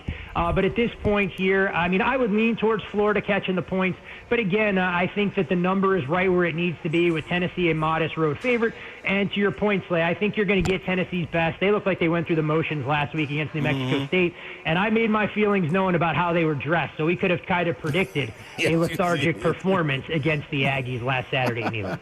So if the Slay and Doherty Casino gave you 2.5, Tennessee minus 2.5, what do you do? I mean, I would be more inclined to look to lay the points with 2.5, but I'm still trying to know when I get to cash in my marker with the Slay, Doherty, and Davenport Casino that wanted to give me 13.5 with the Tennessee Titans last week against the Houston Texans. No. Do not include me in that. Do not include me in that. No, I said 17.5. And I actually said 14.5, so yeah. That's even better when one of the teams doesn't even score 17 points in the game. It's easy to cash a dog plus 17.5. That's true. Windows closed, Todd Father. Windows closed. Yeah, not a bad point. Not a bad point. Real quick, just to kind of circle back to that, when you look at Florida, the last 5 games that I mentioned, they've won outright as an underdog. All kind of in this price range. I mean, beat UCF catching 1, beat Kentucky catching 2.5, beat LSU catching 3, beat Ole Miss catching 13, which we know derailed the Rebel season. And, of course, earlier this year, they put together their most complete effort against Texas. So it can be a difficult place to play, something that I don't have to tell Vols fans that understand all too well. Definitely true. Nationally speaking, number 15 USC at number 7 Oregon. Oregon by 9.5 last time I looked. That's a big line. I am Team Chaos, and I would love nothing more than to see USC go up to Autzen and not only cover, but to win this game outright against Oregon, and see the Ducks' resume at 10-2, how that would hold up in the court of public opinion. So we'll defer to Dawn on that particular point. But for USC to be able to pull off this outright upset, I mean, they're going to need to be as physical in the trenches as we've seen all season long. And the problem for them is we've only gotten flashes of that when they play at home. Look, they battled back and showed a ton of perseverance last weekend against Iowa. We saw them be the more physical team against Michigan early in the year, and maybe the second half against Nebraska was their ability to turn the corner. I will say, for anyone that watched the game against Iowa last weekend, I haven't seen that much emotion on Lincoln Riley's face at the end of a game, maybe since he took over as head coach of the Trojans. They feel like they're playing with a bit of house money here. Oregon, in my opinion, hasn't seen a passing attack like they're going to encounter here, despite how I feel about Jaden Maiava and his tendency to go full-on nuts with some poor decisions out there. At 9.5, 10, I think USC is the only way to look. I think the game could be a little bit lower scoring than that total suggests. And I'd love to see the Trojans be able to pull off the outright upset and throw a little wrench into the College Football Playoff Committee's best laid plans. Sounds like you might have an Oregon team win total of 10.5 under. I may or may not have that, but I don't think it is dead and buried just yet. I got 2 bullets left in the chamber, and if USC can't get it done at Autzen, I think Seattle may be the place to derail Oregon's postseason aspirations. I think the Huskies will be live in that regular season finale, too. Well, Todd Father, you know that 13.5 Babsy tried to give you last week. It carries over to this week, and that's an actual number this time with the Titans. So. That means I should get 23.5 then at the Slate Casino this weekend for you to balance your book. I'll let you know on Thursday or Friday. I gotta dive into the numbers. Yeah, I have no interest in trying to make a case for the Titans here. I think this is a much more difficult task against this Seahawks defense than what we saw last week. Yes, the Houston Texans are stingy defensively, but Davis Mills and company not going to scare you the same way the Seattle Seahawks offense can. Now, they're going to need a little bit of a bounce-back performance. I mean, Sam Darnold appeared to be seeing ghosts against the Rams. And despite that offensive ineptitude, I mean, they almost had a chance to beat the Rams in their own building. Pretty impressive. in that regard. But you guys know me well enough after all these years. This ain't an area or zip code or neighborhood that I live in. Looking to lay 2 touchdowns on the road with a team flying multiple time zones despite their track record. I do think this total is a touch high, but it's contingent on the Tennessee Titans doing something they don't always do in protecting the football, because this Seattle defense is more than capable of putting points on the board. Lean under the total at 40.5, but much better ways to try and line your pockets betting NFL games on Sunday. The Colts are 8-2. The Chiefs are 5-5. Colts at Chiefs. Chiefs favored by 3.5. What do you think? I think this is a buy low opportunity for Kansas City here. I know I came on last week and said that I was going to nibble a bit on Kansas City on the money line. Denver didn't quite go so well. Put up a position to win a half, and it got egg all over my face with the missed extra point from Harrison Butker with a chance to go up 2016 that really changed the complexion of how that game played out. But when you look at the way the market is pricing Kansas City, in my opinion, this is rock bottom. I mean, they were a 4-point favorite on the road against Denver, and now here they are with their season hanging in the balance at home, only laying 3 against the Colts team, who I actually make against Denver on a neutral. Dawn, cover your ears, because the Colts did beat Denver, and they have a head-to-head point, but I still think Denver's a better football team. But for this spot, I think Kansas City is a little bit more complete. I think they'll sell out to stop the run and make life difficult for Daniel Jones. So I actually like the Chiefs here, but do shop around. Look to lay that field goal instead of 3.5. We might as well just not play the games, because the results of the games don't matter. So, anyway, carry on. Yeah, here's the problem. Dawn, you've seen enough ACC football. So, at this point, can we just give Miami the ACC automatic bid because they're the only team that looks capable on the offensive and defensive line? I'd be all for it. I do not want to see Virginia. I do not want to see Georgia Tech in my college football playoff under any circumstance. So I'm not going to sugarcoat it. Listen, Chandler Morris is going to tell you to suck it, okay? I want you to tweet that, Todd. Oh, please tweet that. Look, I'm gonna wait until Georgia Tech loses this weekend to Pitt, and then I'll ask Georgia Tech and USF fans who are quick to point out that their team had an inside track to get to the college football playoff as well. We know how that's worked out. But at the same time, look, I think the real interesting scenario is going to be if Georgia Tech loses to Pitt this weekend and then upsets Georgia in the rivalry game at the end of the regular season, what that does for the committee and how they decide they want to handle some of these teams. But all kidding aside, look, I agree with you guys. It's got to be a combination of best and most deserving. But if we just default to head-to-head rather than a full body of work, I think it creates some problems, especially in a world where we don't have balanced schedules and teams don't always get teams under the same circumstances in September as what they'll see in late November. So Pitt plus the 2.5 or Pitt money line? I'm going to wait this out and hope for a 3. No real reason to try and jump in here. But, look, you want to talk about teams living a charmed life. Georgia Tech is the poster child for that. I have no idea how it's possible for them to give up more than 500 yards of total offense to Boston College. That is about as bad as it gets. And when you look at Georgia Tech so far this season, Dawn was in attendance for a call that was blown that allowed them to get through Wake Forest. And for anybody who watched the game in Chestnut Hill last week, I think there were 9 of us, including the fans that were actually in the stadium. There was a play in that game where ACC officials should be embarrassed for not challenging, and Bill O'Brien damn near lost his mind. It should have been an illegal forward pass from Haynes King when they were down 11 points. It would have forced Georgia Tech to punt the football away, and we could remove Georgia Tech from that ACC equation. But here we are. I think the football gods get the best of the rambling wreck. Give me Pitt plus the points. I just want a full field goal. How many TVs do you have going in your house on a Saturday? I have 5, but here's the kicker. Because you now can do the split screen stuff with the ESPN app, there are times of the day where I have 9 games going, but I can't watch that many at one time. It's just if I want to try and zoom in on a contest here or there, that's what I'll do. But the other thing about it is I don't always focus in on the marquee games. So there's a lot of bad football that I'll watch on a Saturday, and oftentimes it makes me question a lot of my life decisions.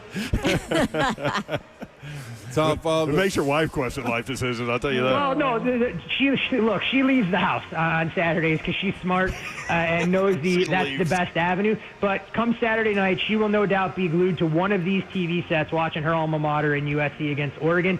She actually went out last weekend to the Iowa-USC game. Took a tumble down the stairs and complained to me how cold and wet she was for the better part of 3 quarters. So me and the dog got last laugh watching in the friendly confines of home. Well, I know, Top Father, you've been really listening to your boy when I see you finally start to come around and go with the CBJs. The only problem is when you went with them, man, you messed the whole line up, dog. I tried to go get the line. It was minus 105 money line, man. Look at you guys. You know my hockey picks before I put these things out, huh? That's what you're telling me? No, really the CBJs were my team. That's one of my teams that I've leaned on. He won a bet on them, not even knowing who they were. Oh, man. Well, I mean, I'm not going to ask him for the origin of the nickname and why they're called the Blue Jackets. We can save that history lesson. Everybody know that.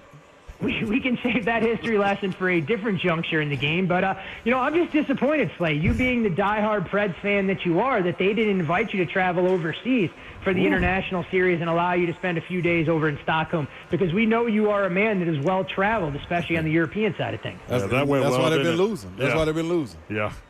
Well, they at least got a split. I mean, at least the Preds got a split, and that's a step in the right direction as they try and do everything they can to stay out of the cellar. Yeah. Is there a college game out there that we didn't hit that you love? Yeah, they're actually love is a strong word, but there is love between a head coach and someone that competes in adult cheerleading competitions, and I'm actually going to back that program this week. No. In the North Carolina Tar Heels, plus the points.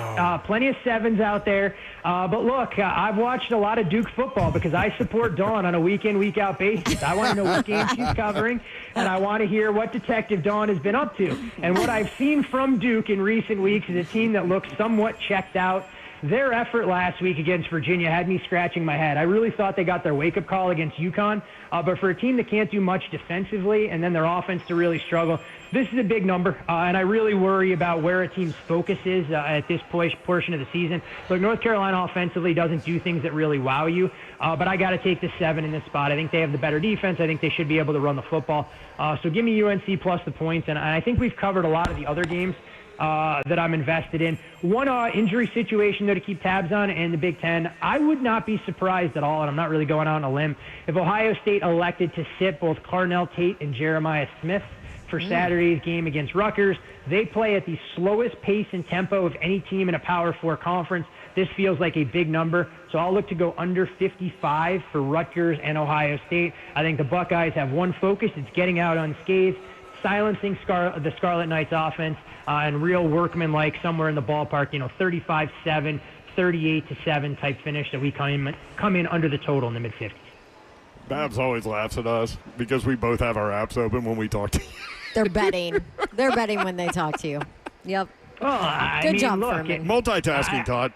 I appreciate that, but, Don, here's the issue, is that I've tried to impart the wisdom of responsible gaming on the two of them, and it just completely becomes a lost cause at a variety of junctures. So you can only lead a horse to water. You can't make them drink, and I think your two co-hosts on this fine program are somewhat lost causes at their advanced age. That's a really bad analogy with me and Slay because you can always make us drink. Yeah, that's fair. That is a very fair point. But you know what?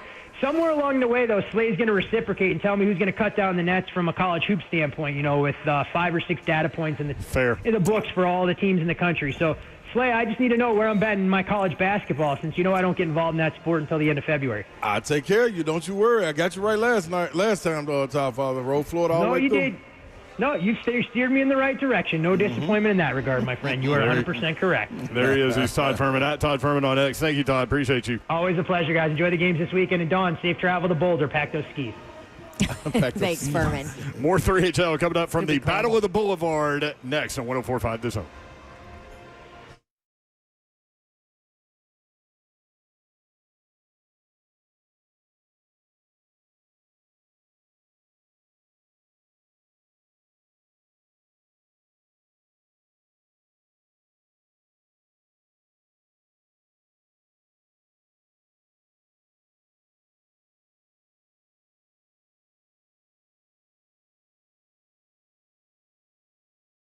USSTN.com, that's the website. United Structural Systems, they can help you with foundation repair issues and questions, waterproofing issues and questions.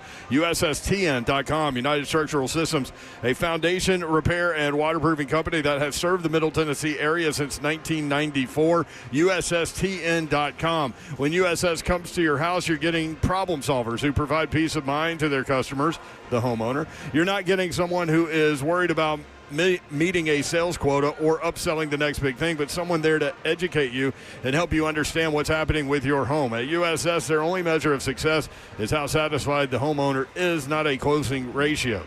This attitude and culture is the reason they keep employees year after year. From project managers to customer service to production, some have been with the company more than 25 years. Over 30,000 100% satisfied residential customers. Homeowners trust USS, keeping homes dry and stable. We guarantee our best. Call USS 615-488-7855 or USSTN.com. What's happening, good people? The time has come, and I'm talking to everybody out there, the fellas and the ladies. Yep, it's time for you to start feeling back like yourself. It's been waiting on you. You're not remembering family events, slipping up at work. You're looking for answers, but coming up short. Don't you think it's time for a change? The solution? Testosterone replacement therapy at Synergix and Low T Center. Most guys that I know say Synergix and Low T Center, they changed their lives. The best you is right there waiting around the corner. And it all starts with a simple and free TRT test. Now get in there. You got to. It's easy. All you got to do is find out where you want to go. And they have them conveniently all over. Do you understand that? All over. And they all offer a free TRT test at the center. The on-site labs mean that you get results in about 20 minutes. So no waiting for days like the other places. With the new mobile app, it's even easier to meet with the provider through telehealth appointments, and you can have follow-up visits, medication reminders, and so much more. All you got to do is go to fixmylowt.com.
HL 104.5 The Zone. Battle of the Boulevard going on. The women's game is about to start here in about 5 minutes.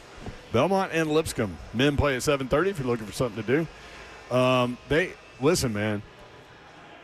You can come take a picture next to this Christmas tree, and you can make it your holiday card, Christmas card, whatever you want to do. It's huge. It's huge. Yep. Large and in charge. Same one that they usually have right there at Times Square, y'all. Come on in here. Babs, have you done your Christmas card yet? This is a point of contention in my family. I don't want to talk about it right now. We do not have a Christmas card yet. Do you know why? Because we don't have a family picture. My 13-year-old bonus son has told me he does not wish to participate in a family picture. Stop shaking your head like you understand, and that's great, and that's okay. It's not okay. Look at all of you boys. I didn't react. I did not react. I've known Thatcher his whole life. I'm not reacting. So, and then just with busy schedules and all that, we couldn't visit Santa at the right time for me to get a family picture. So, hopefully there will be one on Monday night. Okay. And my bonus son will be in it. Oh. So we'll get them in April. Yes. Yes. Last year it was January, wasn't it? Uh-huh. It is usually January when I send out my Christmas cards. Maybe I'll do a New Year's card this year. I love you, Babs. That is amazing. And New Year's card. Yeah, so some great basketball activity. When we come back, Tennessee baseball coach Josh Eglander will join us. Also, Belmont men's basketball coach Casey Alexander. Always fun to visit with him coming up at 5:20. We do want to pass along some sad news. We want to send along our thoughts and prayers to Terry Marlin and his family. A lot of y'all know Terry because of the Fight DMD golf tournament that we try to help support every year, and I know a lot of y'all help support that great cause, FightDMD.org, I think, or that's what it is.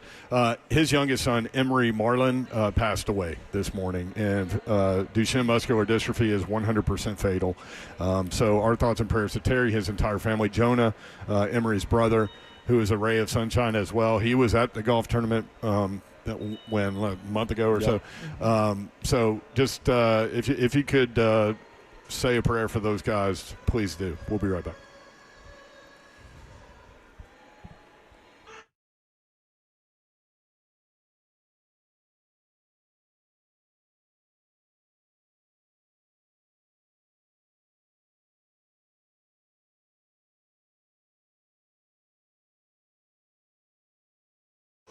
Gupton Dodge Chrysler Jeep Ram, that's where you need to go to get that next new vehicle, whether you're looking for a car, truck, SUV, or Jeep.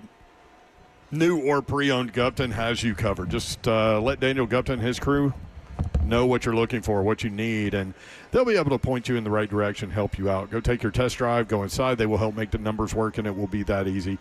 3450 Tom Austin Highway in beautiful Springfield, Tennessee, about 30 minutes from downtown Nashville. Best vehicle buying experience we'll have ever had. The guys at Gupton do it right, man. And after the point of sale, too, service department, phenomenal. They will always alert you in terms of what's coming up with regard to your vehicle, what you need, oil change, tire rotation, all those things.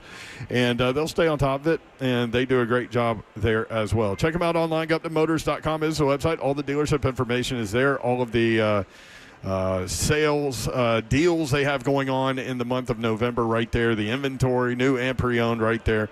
And the dealership information, address, phone number, all right there. GuptonMotors.com. Again, 3450 Tom Austin Highway in Springfield, Tennessee. Just 30 minutes from downtown Nashville. That's Gupton Dodge Chrysler Jeep Ram.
Good evening. It is 5:03. I'm Joseph Bonanno live from the Curb Event Center for the Battle of the Boulevard. The Titans are back on the practice field today. A couple injury news for them. No Alec Ironmander, Xavier Woods, Daryl Baker Jr., or Kendall Brooks at practice today. Kevin Zeitler, Jeff Simmons, Jihad Ward, and Tajay Spears all were resting, while Chimere Dike was out on Sunday was out there today despite leaving the game early on Sunday.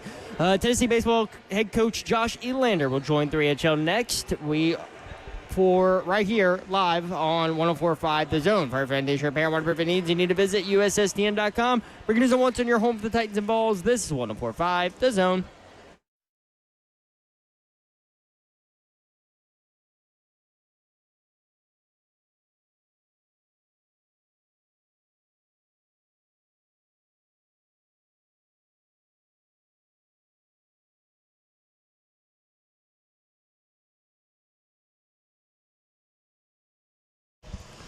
.3HL 104.5 The Zone. Britt Doherty, Don Davenport, Ron Slay, broadcasting live on a beautiful Wednesday. Hope you're having a great day. It is the Battle of the Boulevard has begun. We are at the Belmont Curb Event Center. The women going at it right now. The men will play at 7:30. Tennessee baseball coach Josh Elander joins us now on 3HL. Coach, what's up? How are you? What's going on? Appreciate you guys having me on. Hey, man, congrats on the gig, man. What does it mean to you to be the Tennessee baseball coach? Yeah, no, what a blessing, man. Just really excited. And, again, a little bit crazy how it played out. Thankful how it did. And now just excited as this thing kind of funnels a little bit to finish the fall with the crew at a high level. And then we'll head into the holidays. And before you know it, man, we'll be rocking here at Lindsey Nelson Stadium again.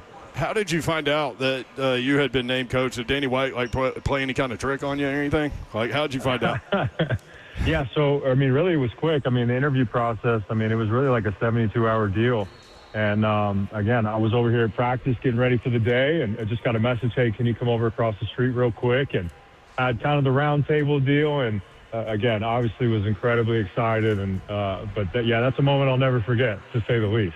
Man, I love the video. I know a lot of Tennessee people love the video of you getting announced to the players and their reaction. What did that mean to you? And also, I loved what you said. We want to protect what we've built. I thought that was a great line.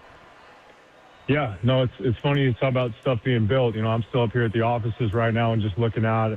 There's still people working on some construction over here at the stadium right now. And we had a talk with the team the other day, just kind of like a little history lesson, right, of where we were 10 years ago or 9 years ago to where we are now. And, again, there's people with fingerprints all over this program. But just to have another day with the crew, and again, when Coach V was here, we always talked about with recruits, like, hey, having this thing, rocking and rolling with the recruiting classes back-to-back and the stadium finally done. So just really thankful and appreciative for the opportunity to lead these guys going forward. Tennessee baseball coach Josh Elander with us on 3HL. Coach, the first conversation you had with these guys, I saw it. They put it out. You come in, the guys go crazy after Danny White introduces you. But after that settles, the first day getting back to work, what was that like? You at the helm and, finally past all of the smoke and mirrors of everything that comes with, getting that job at first. Right. No, it was a whirlwind. Well, really, it was such a weird time of the year because we were right in the middle of some of the biggest events for the fall. So for us, we always culminate with the Fall World Series. We want that to be really competitive, right? We've always kind of hyped it up, put something on the line. So that was right around the corner. So that was the first thing. Well, the other thing was signing day, which is very important, as we know, right? So balancing those two. And then on top of that, we had our entire 2026 recruiting class visiting all in that 2-week stretch. So, again, there was no easy handouts that first week or two, to say the least. But, again, we're just incredibly excited. We got through and got the work done we needed with our guys. Really excited about how signing day played out. But, again, I've just been excited. I'm meeting new people and learning something new every day. But as far as, like, the day-to-day stuff with, like, the actual getting with the guys in the cage or the baseball stuff, that's really kind of like the period of solace throughout the day, the fun part and all that. So balance, I think, will be a big word and just kind of evolution for all of us. But within the building, with holding most of the crew together, we just, again, want guys to have be good at their jobs and do it at a high level. And that's what our people in the building have been doing so far. You got a lot of guys you can lean on, some experience there. You got potential all over the place. What's the surprise that we can be expecting as far as somebody to emerge that's not right there on the cusp already, but somebody that you've been seeing put the work in that's probably going to surprise some of us fans?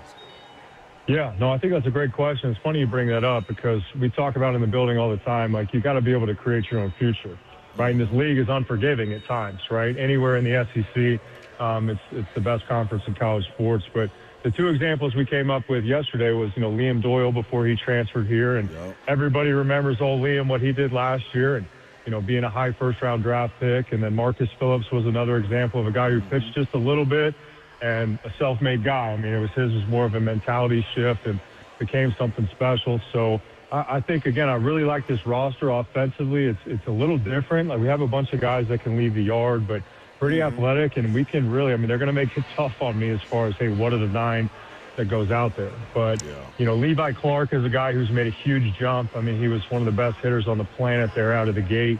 Last year was a true freshman and real power, and he's made some adjustments. And I think just that going from the freshman to sophomore year, naturally there's usually a little bit of a jump there for those guys because they know the lay of the land and they really shouldn't see anything that makes them flinch. But, really excited about Blaine Brown as a transfer, just a dynamic, talent, like up to 97, 98 as a left-handed pitcher and hits balls as a position player. He literally hits balls that'll clear those train tracks in right field. It's a beautiful swing, so I think people will really be drawn to him and what he does. But I'm just excited for the competition because really like this roster as we put it together as a group, some with the summer and the recruiting side. It'll be interesting to kind of see who handles the competition the right way and the bright lights of the league once it gets going. But we definitely have some options that we're really excited about. Last one for me, Coach. Who was the person that you leaned on? And I asked that because we saw how when you guys won the College World Series, all of the coaches down there celebrating, and from all of the different programs at the University of Tennessee. And specifically, was Coach Barnes getting on your nerve? This is coming from a basketball standpoint, too. How much has he called you and told you, just settle in, Josh, settle in. I got you.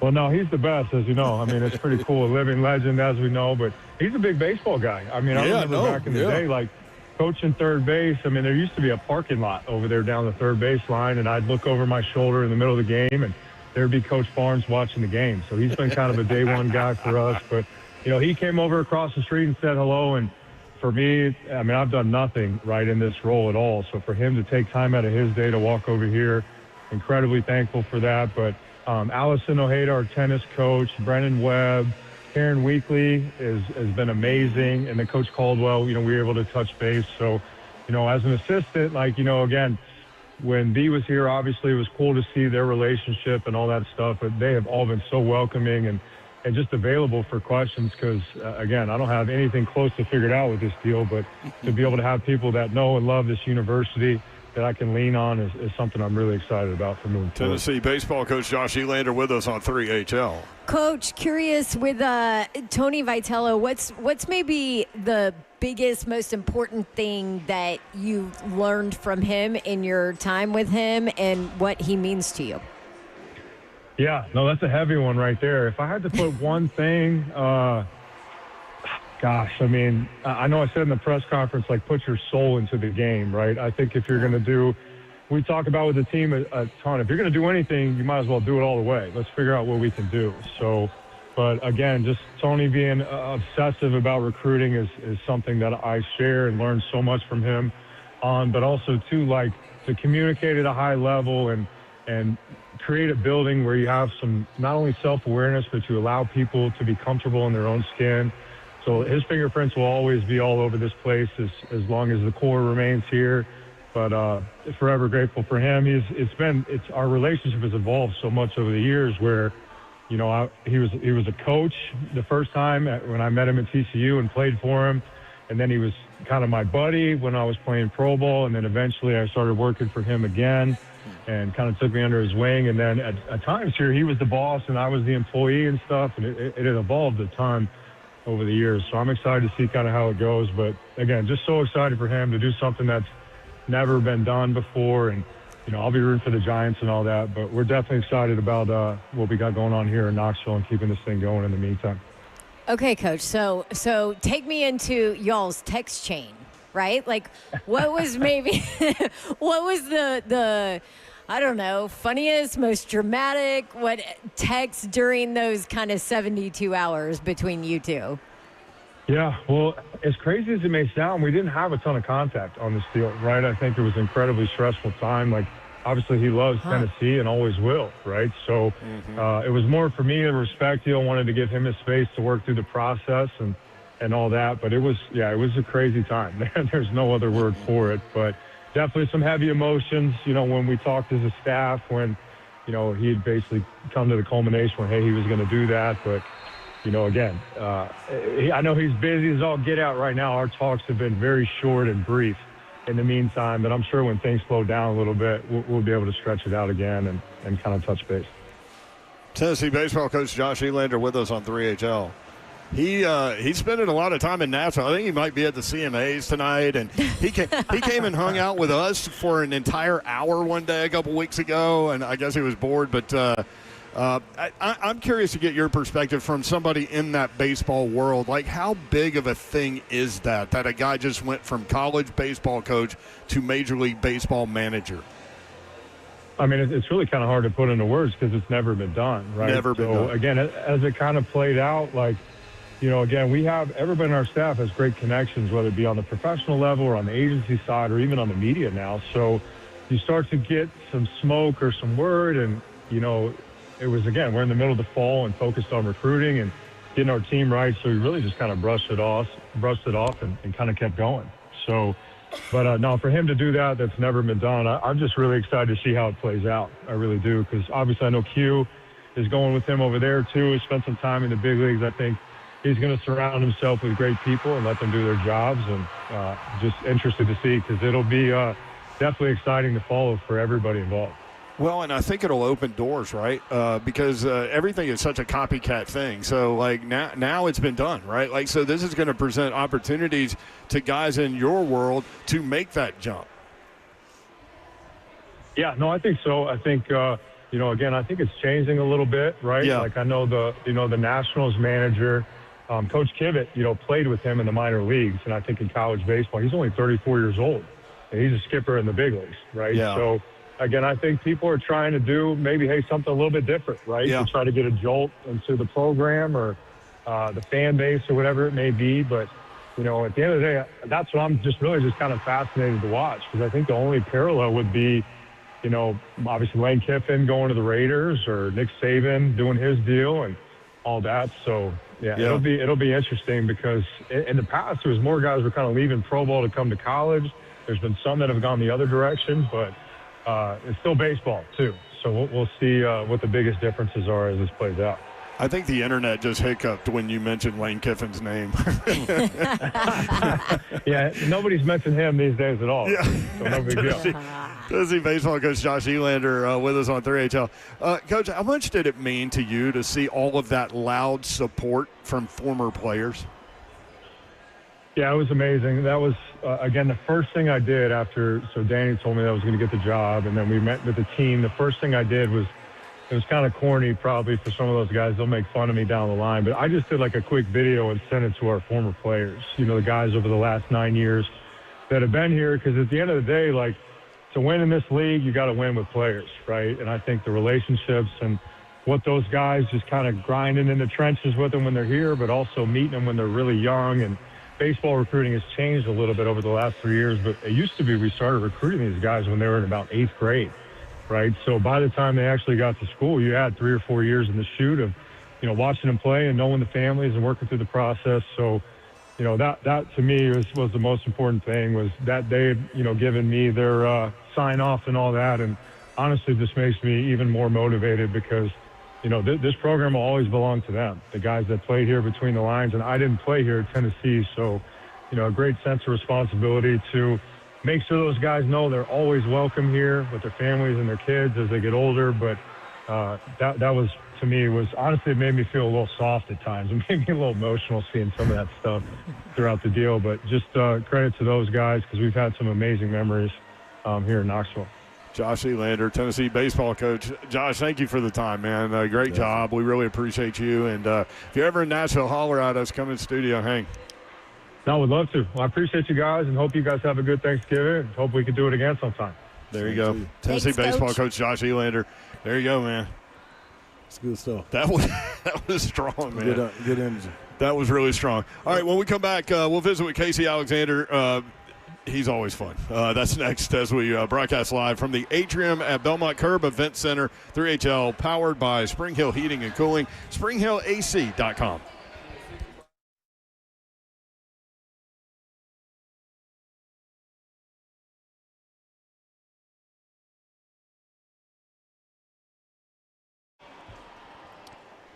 Okay, it is almost gift giving time. Maybe you are a company, you need holiday gifts. Maybe you want, a holiday party somewhere. Achieve hero status and call my friends at A Moment's Peace Salon and Day Spa, because here is the deal. Anybody in your life would love a spa day, a unique and thoughtful gift, always in style. It always fits. It's always appreciated. And you can choose your budget with a gift card. You could choose your budget, spend a little, go lavish, and choose from at least 10 really, different services, all under one roof at A Moment's Peace Salon and Day Spa. Massages, manicures, pedicures, sunless tanning, waxing, skincare, facials. They have a hair salon there. They do makeup, all of it. Yes, you can win the holidays, and guys, they make it easy on you too, by the way. You can just call, click, or stop by. Gift cards available 24/7 on their website at amomentspeace.com, or call them at 615-224-0770. If you have any special questions, you can always just stop by. That's A Moment's Peace Salon and Day Spa in Cool Springs, across Interstate 65 from Galleria Mall, in the intersection of Carruthers Parkway and Bakersbridge Avenue.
3HL 104.5 The Zone. Belmont leading Lipscomb after the first quarter play 26-10 in the women's game. The men play at 7:30. Battle with the Boulevard.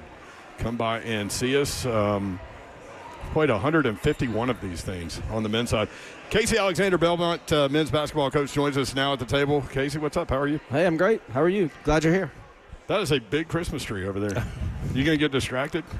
We put that up Wednesday.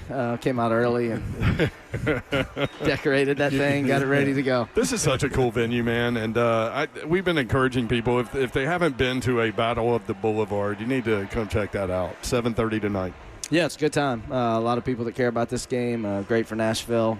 Always exciting, whichever side you're on. Well, you played in it, and we were told, Greg Save said, you scored 30 against Lipscomb one day. It's a little misleading. What do you mean? Like free throws at the end? No. 30 is 30, Coach. 30 is 30. So, no, here's the 30 truth. burger. Here's the truth what happened. My junior and senior year, we had won 5 in a row by pretty big margins. And so this is a conference tournament championship game. And they decided they had to try something else. And so essentially they decided to give the old dork defense to Coach Casey. And so they hardly guarded me. Nobody on Hardly you, yeah. guarded me. So I probably shot 40% from 3 in my career, but I shot about 2 or 3 a game. Yeah. In that game, I was 8 for 17 from 3. Oh, so, yeah. Lord. Let it fly, baby. So, yeah, let it go. You were It took feeling me it. about 5 or 6 to realize that I wasn't even guarded. You just stop celebrating and everything, Yeah. get mad a little bit. Like, Once I realized they weren't guarding me, I got a little bit more tight, and it didn't flow quite as easily. But, yeah, we won, though. It was nice. For those that don't know, you played here, you coached at Lipscomb, you coached here, and one of my favorite things that you said was when you took this head coaching job at Belmont, basically the same distance from your previous job, Yeah. you just turned a different direction. Yeah, I mean, out of your driveway. literally the exact same distance. I live really close to both campuses, and I used to turn left out of my driveway 1.4 miles to the Lipscomb parking garage. Now I turn right, both on Belmont Boulevard, and 1.4 miles to the parking garage. Well, it's funny. Slay and I grew up here, and this thing has meant a lot to a lot of people for so many years. And you know, back in the day, that there weren't the Titans, there weren't the Predators, there wasn't Nashville soccer. You know, It was the Sounds, it was events, Battle of the Boulevard, and man, I loved watching Scott Speedy and Joe Bailing and all those guys, and Philip Hutchison and all those guys battle you. How much did it mean to you back then as a player? Oh, gosh. I mean, incredible rivalry. Those games, they had so much more, it felt like, significance then because, you know, we're in the same league. We're playing for seeding. We're playing for national rankings. You know, we're playing for all that. And so now not being in the same league, obviously it's still super important, but it has a little bit different flavor when you're playing in November and December as opposed to March. yeah. Being so close, those campuses so close, did you ever run into those guys, like when you're out and about back Now? in your playing days? Oh, playing days? Yeah, for sure. Because, I mean, the what made that rivalry so great then was just kind of the proximity. I mean, you know, every player on both rosters was probably 90% of the rosters were within 100 miles from Nashville. Yeah. And 75% of the players on both rosters were probably recruited by both teams. Right. You know, so there's just Yeah. such local familiarity. The schools were so similar. One's Church of Christ at the time, one's Baptist at the time. You know, like you mentioned, not nearly as much to do in Nashville, nothing going on downtown. So when Belmont and Lipscomb played, people cared, people show up, and they still do, but it was just different. It was the only game in town at that time. Was there a Lipscomb player when you were playing that really irritated you? Yeah, Jerry Meyer. Jerry don't want to do no but shoot, Coach. How about this? How about Shannon Terry? How about Shannon Terry's a good one. He's one of your guests. Yeah, They all that's irritated me, and I'm pretty certain that we irritated them no matter what. So it's just the way it goes. Casey Alexander with us, Belmont basketball coach. They play Lipscomb tonight, Battle of the Boulevard at 7:30. I got a funny story, man. I'm going to tell about Jeremiah. You just thought about it. But I was talking about the history of Nashville and how rich it is in basketball. And a lot of people really don't understand because what football does to the South in general.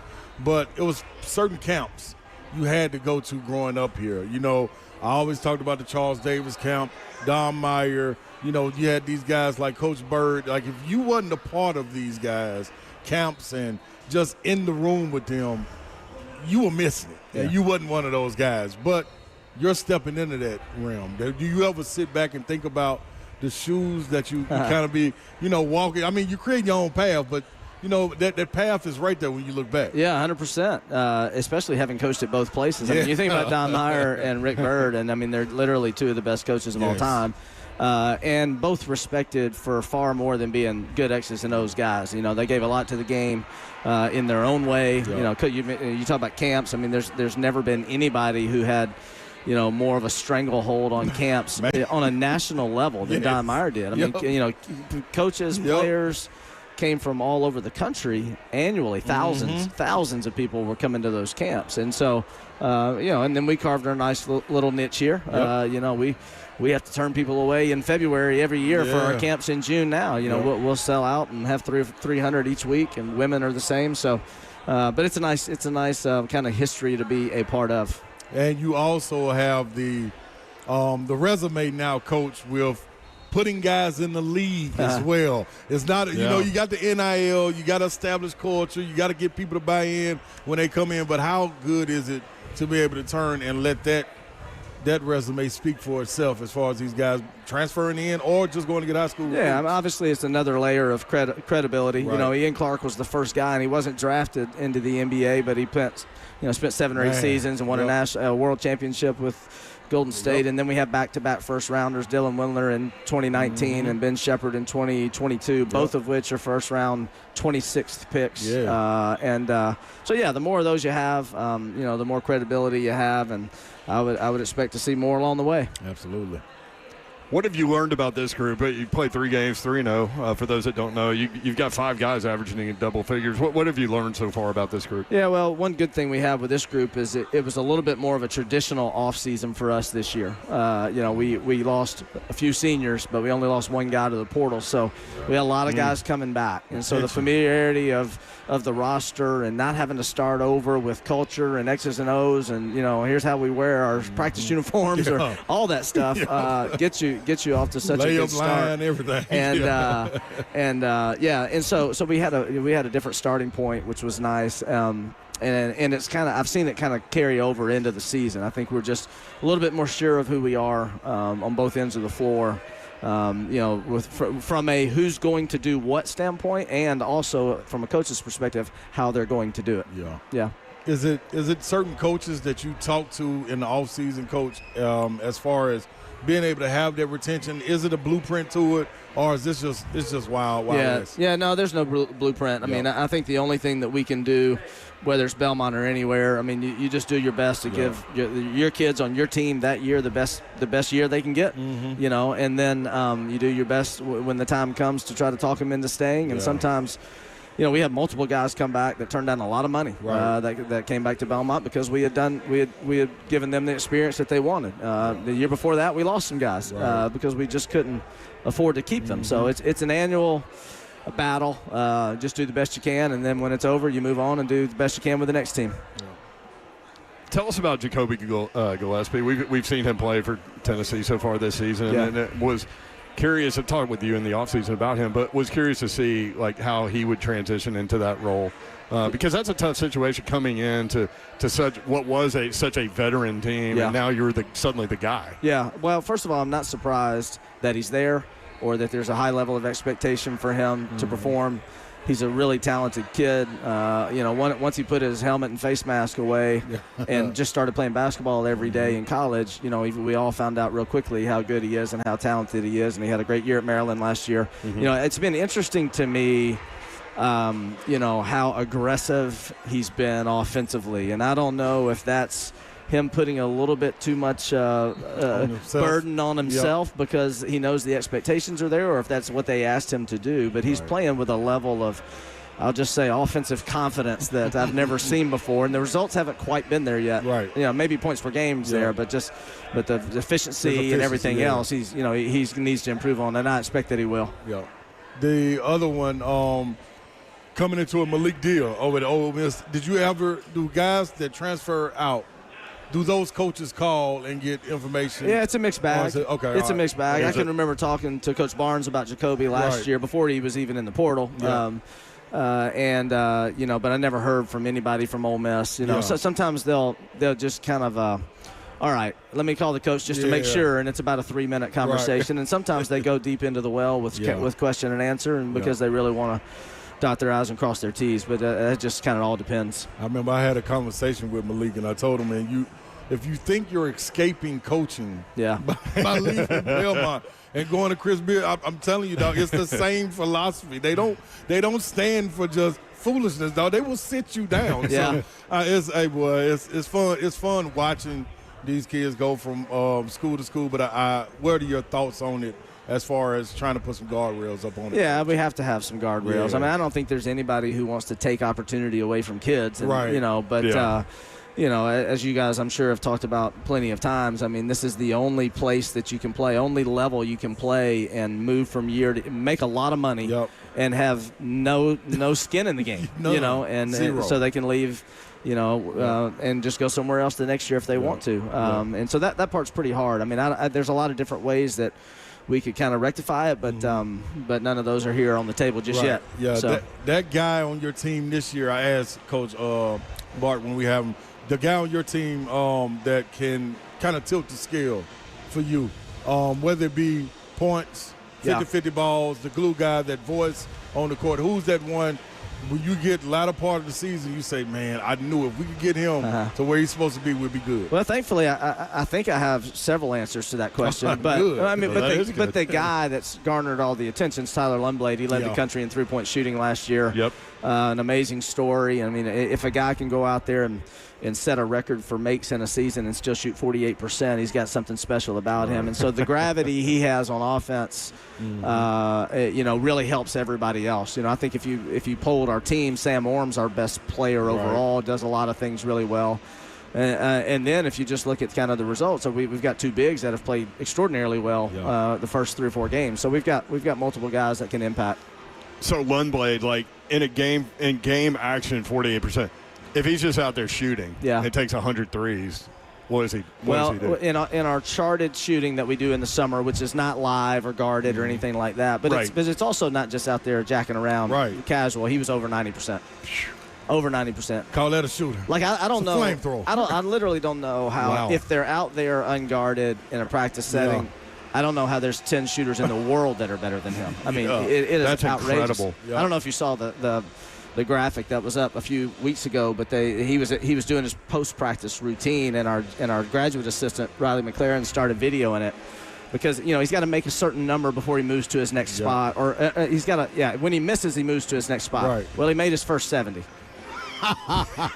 Don't move. And then 70 and by the time he finished his routine, he was 174 for 179. Good gosh, boy. So I'm talking about muscle I'll tell you, that's consistent. Yeah. I will say this. We went down during a break, and I was very consistent as well. I was 0 for 1 with an air ball. It's a good place to stop. I mean, 70 in a row. Did you have a Jerry Meyer story you wanted to pass along? Is that for later? Nah, it can be for later, but I'll tell you why Coach is right here. I was coming back from I was getting ready to go to Oak Hill Academy. I came back from the summer, and I was working out. That's when Coach Bowles was still over at NBA. Yep. So I went over there. I was just getting some shots up, and old white guy walks in, and I didn't know it was Jeremiah at the time. And you know how his body is built. And looking like, man, who is this dude right here? And I'm out there shooting, and he rolled the ball, come rebound for me, and was passing to him. I'm like, man, that's a good pass right there. So I guess I was insulting him a little bit, like, come on, kick me some more. He was like, let me go.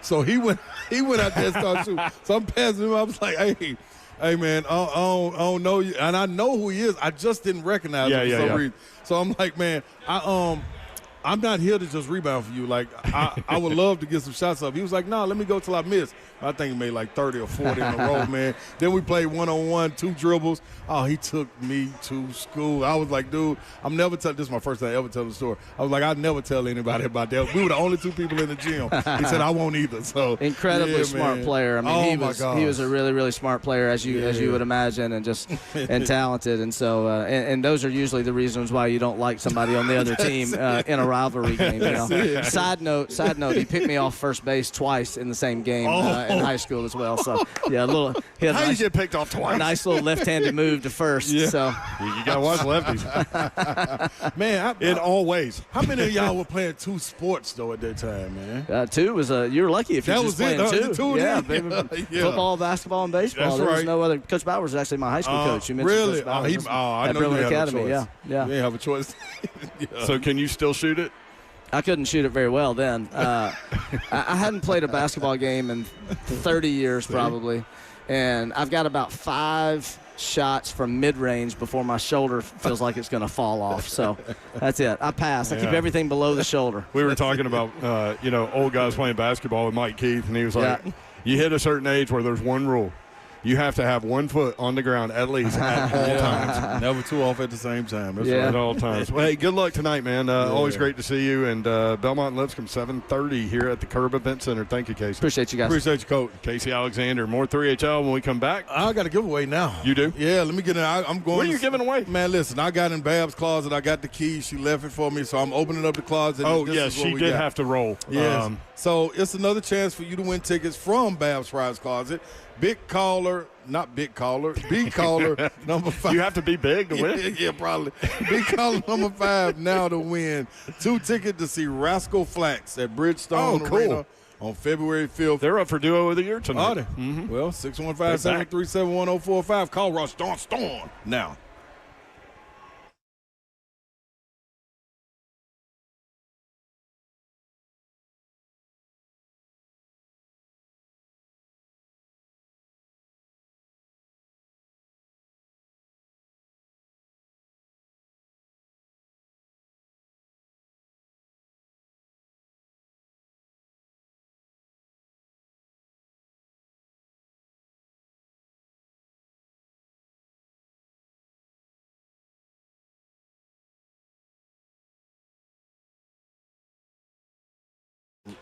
eSpaces.com if you have work needs, maybe short-term, long-term, whatever you need. Maybe you've got some employees that are working out of the house. Maybe you need to have some space to have meeting space to get more centrally located with all of your people. eSpaces.com. They've got 15 locations, and you'll be able to learn what they do there. They'll be able to help you out. And, again, short-term, long-term, meeting space, whatever you need, there are 15 locations. You can find all those online at eSpaces.com. 2 new locations, one in Cool Springs at Corporate Center, one at Brentwood at City Park. Designed for entrepreneurs, teams, and established professionals, featuring private offices, team suites, meeting rooms that are fully equipped, 24/7 access, flexible terms, beautiful professional spaces that are move-in ready. Whether you're scaling up or just getting started, eSpaces provides flexibility without compromise. Want to check them out? You can. Tours available now. Reserve your space early. Visit eSpaces.com. That's eSpaces.com. You got to love this time of year when the weather gets a bit cooler and you just want to indulge in some good flavorful food, especially on Thanksgiving, which is coming up right around the corner. Now, if you haven't made the plans yet, I want to let y'all know that our friends over at Shoney's will be cooking up a Thanksgiving feast, starting at 11 a.m. on Thursday, November 27th. Now, the fresh food bar will be loaded up with freshly carved roasted turkey, mashed potatoes, green beans, and all the other classic fixings that you got to love on Thanksgiving. And the best part is, it's all you care to eat. And to top it all off, with every single purchase of the fresh food bar, Shoney's will be giving you a free slice of their delicious pumpkin pie. Can't get much better than that, can you? Bring the family in and enjoy as always fresh and always delicious Thanksgiving feast together at Shoney's during the favorite time of the year. With locations in Middle Tennessee area, Clarksville, Dixon, Lebanon, Donaldson Pike, and Nashville, Shoney's. Let's eat.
3HL 104.5 The Zone, Wednesday edition. I started to say Friday edition. Oh, come on, you. I just jumped us right to Tennessee, Florida. We ain't that far. Trash Talk Friday coming up. We're right here, though. We are right here. Battle of the Boulevard, and it's 46-20. 48-20, Belmont, thank you, over Lipscomb in the women's game. Men play at 7:30. Lipscomb, man, remember last year, all 5 starters were seniors. They had that really veteran group. Yeah. And now they've got a new coach, a bunch of new players. Kevin Carroll comes in for year number 1. Was over at Trevecca. That's right. 3HL bingo card. I only wrote down a couple. Again, it's hard when we do live shows because there's so much going on. It's a lot, Joel. Something that was said. What are you showing us? Just go ahead. Okay. John Summerall being Lane Kiffin-like on Twitter.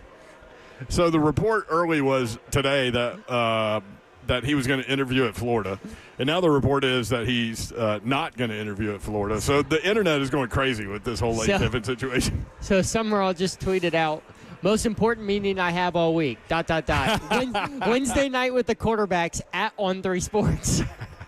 He tagged him. He did. Is that not the most Lane Kiffin type thing you've ever seen? That was Lane? No, that was John Summerall. Well, I will say this. A lot of people think that John Summerall is a superstar in waiting. So we'll see where he ends up. It could be Auburn, honestly. He's the Tulane coach, but he could end up at Auburn. If Lane does go somewhere, he could end up at Ole Miss, but we'll see. Most important meeting of the week at On3. That's really funny. Oh, and then he just tweeted again. On second thought, Wednesday meeting with the Spears might be just as important at On3 Sports again. With the Spears? Tajay Spears? The Spears, his family or something? I have no idea. You got some younger brothers, it's called? I don't know. I mean, if they the Spears and they from down there, like, that might be. By the way, we started the show today with a word of the day. That. Babs need to do some research. The word of the day is this oak dog.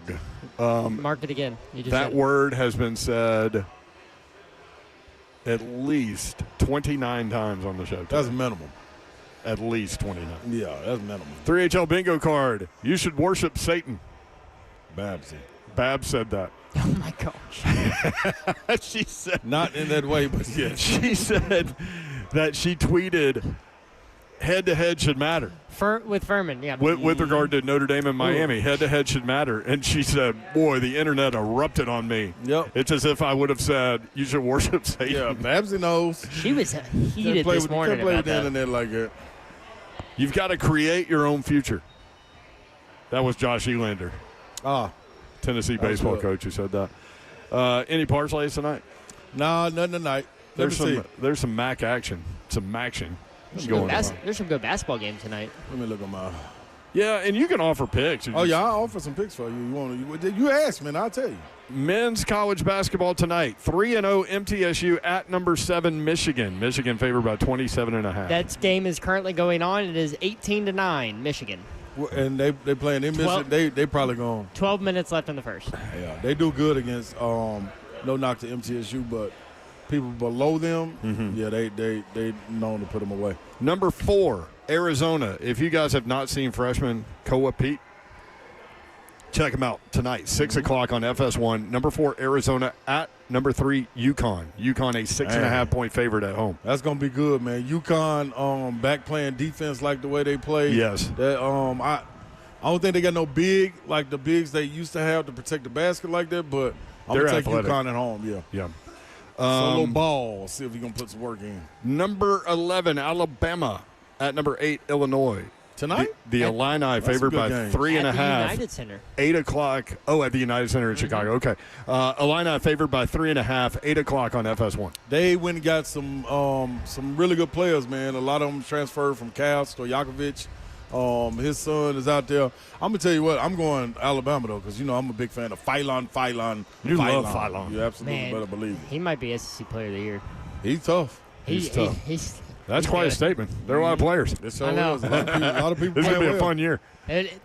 For sure. Yep. Tomorrow on the men's side, TSU 2-2. TSU at number 20 Tennessee. You know what that line is? 31.5. I haven't seen it. Is that what it is? Yep. That's a lot of points. I think Tennessee will probably get them out of that, too. Shout out to Nolan Smith, DeMar Johnson, them guys, man. 0-4 Texas Southern at 4-0 Vanderbilt. Tomorrow night, 6 o'clock. Vandy all day long. They have not And to cover. made fewer than 10 threes in a game this season. Yeah. They made 17 in one game. They ain't playing around, yo. Jack it up, man. Yeah, that's all they tell you. It's like Tyler Lundblade or whatever. We ain't playing around. Tyler Lundblade sounds like a character in The Office. What did Casey say? They were just doing shooting with no defense or whatever, and you're going to move when you miss. Yeah. And he made 70 in a row. Yeah. There's some shooters out there, man. 6'5", 195 from Dallas, Texas. Yeah, I done ran across some in my day, man. Some shoot the laces off that ball. That's one of the players that he talked about that I'm sure that was offered money in state. Oh, yeah. Yeah. Everybody wants to shoot him. Oh, for sure. Guaranteed. Women's action. Lady Vols at MTSU tomorrow night at 6:30. I can't wait to see that. The pace. Over at the Murphy The Center. pace of play in the glass house. I want to see the response with Kelly in year 2. I said Kelly. Kim in year 2 and exactly what she gets done. It was fun over here. Had a great time. Shining a light on the Battle of the Boulevard. Always. Man. Always enjoy doing that. Thanks to Belmont for inviting us out here. We really appreciate that. Appreciate you guys listening. Thank you for including us in your day and in your lives. We did not take that for granted, nor do we take that lightly. Hopefully, we were able to put a smile on your face. Have a great night, y'all. Good night. God bless. See ya. Man, I had a good one, too. Wouldn't want to be you. Unless you were getting a shout-out. 2. How about Terry Marlin. Terry Marlin, Yes. no doubt, man. We love you guys, dog. Good job, Zephyr. Rest in peace, Emery. Yep. Love you.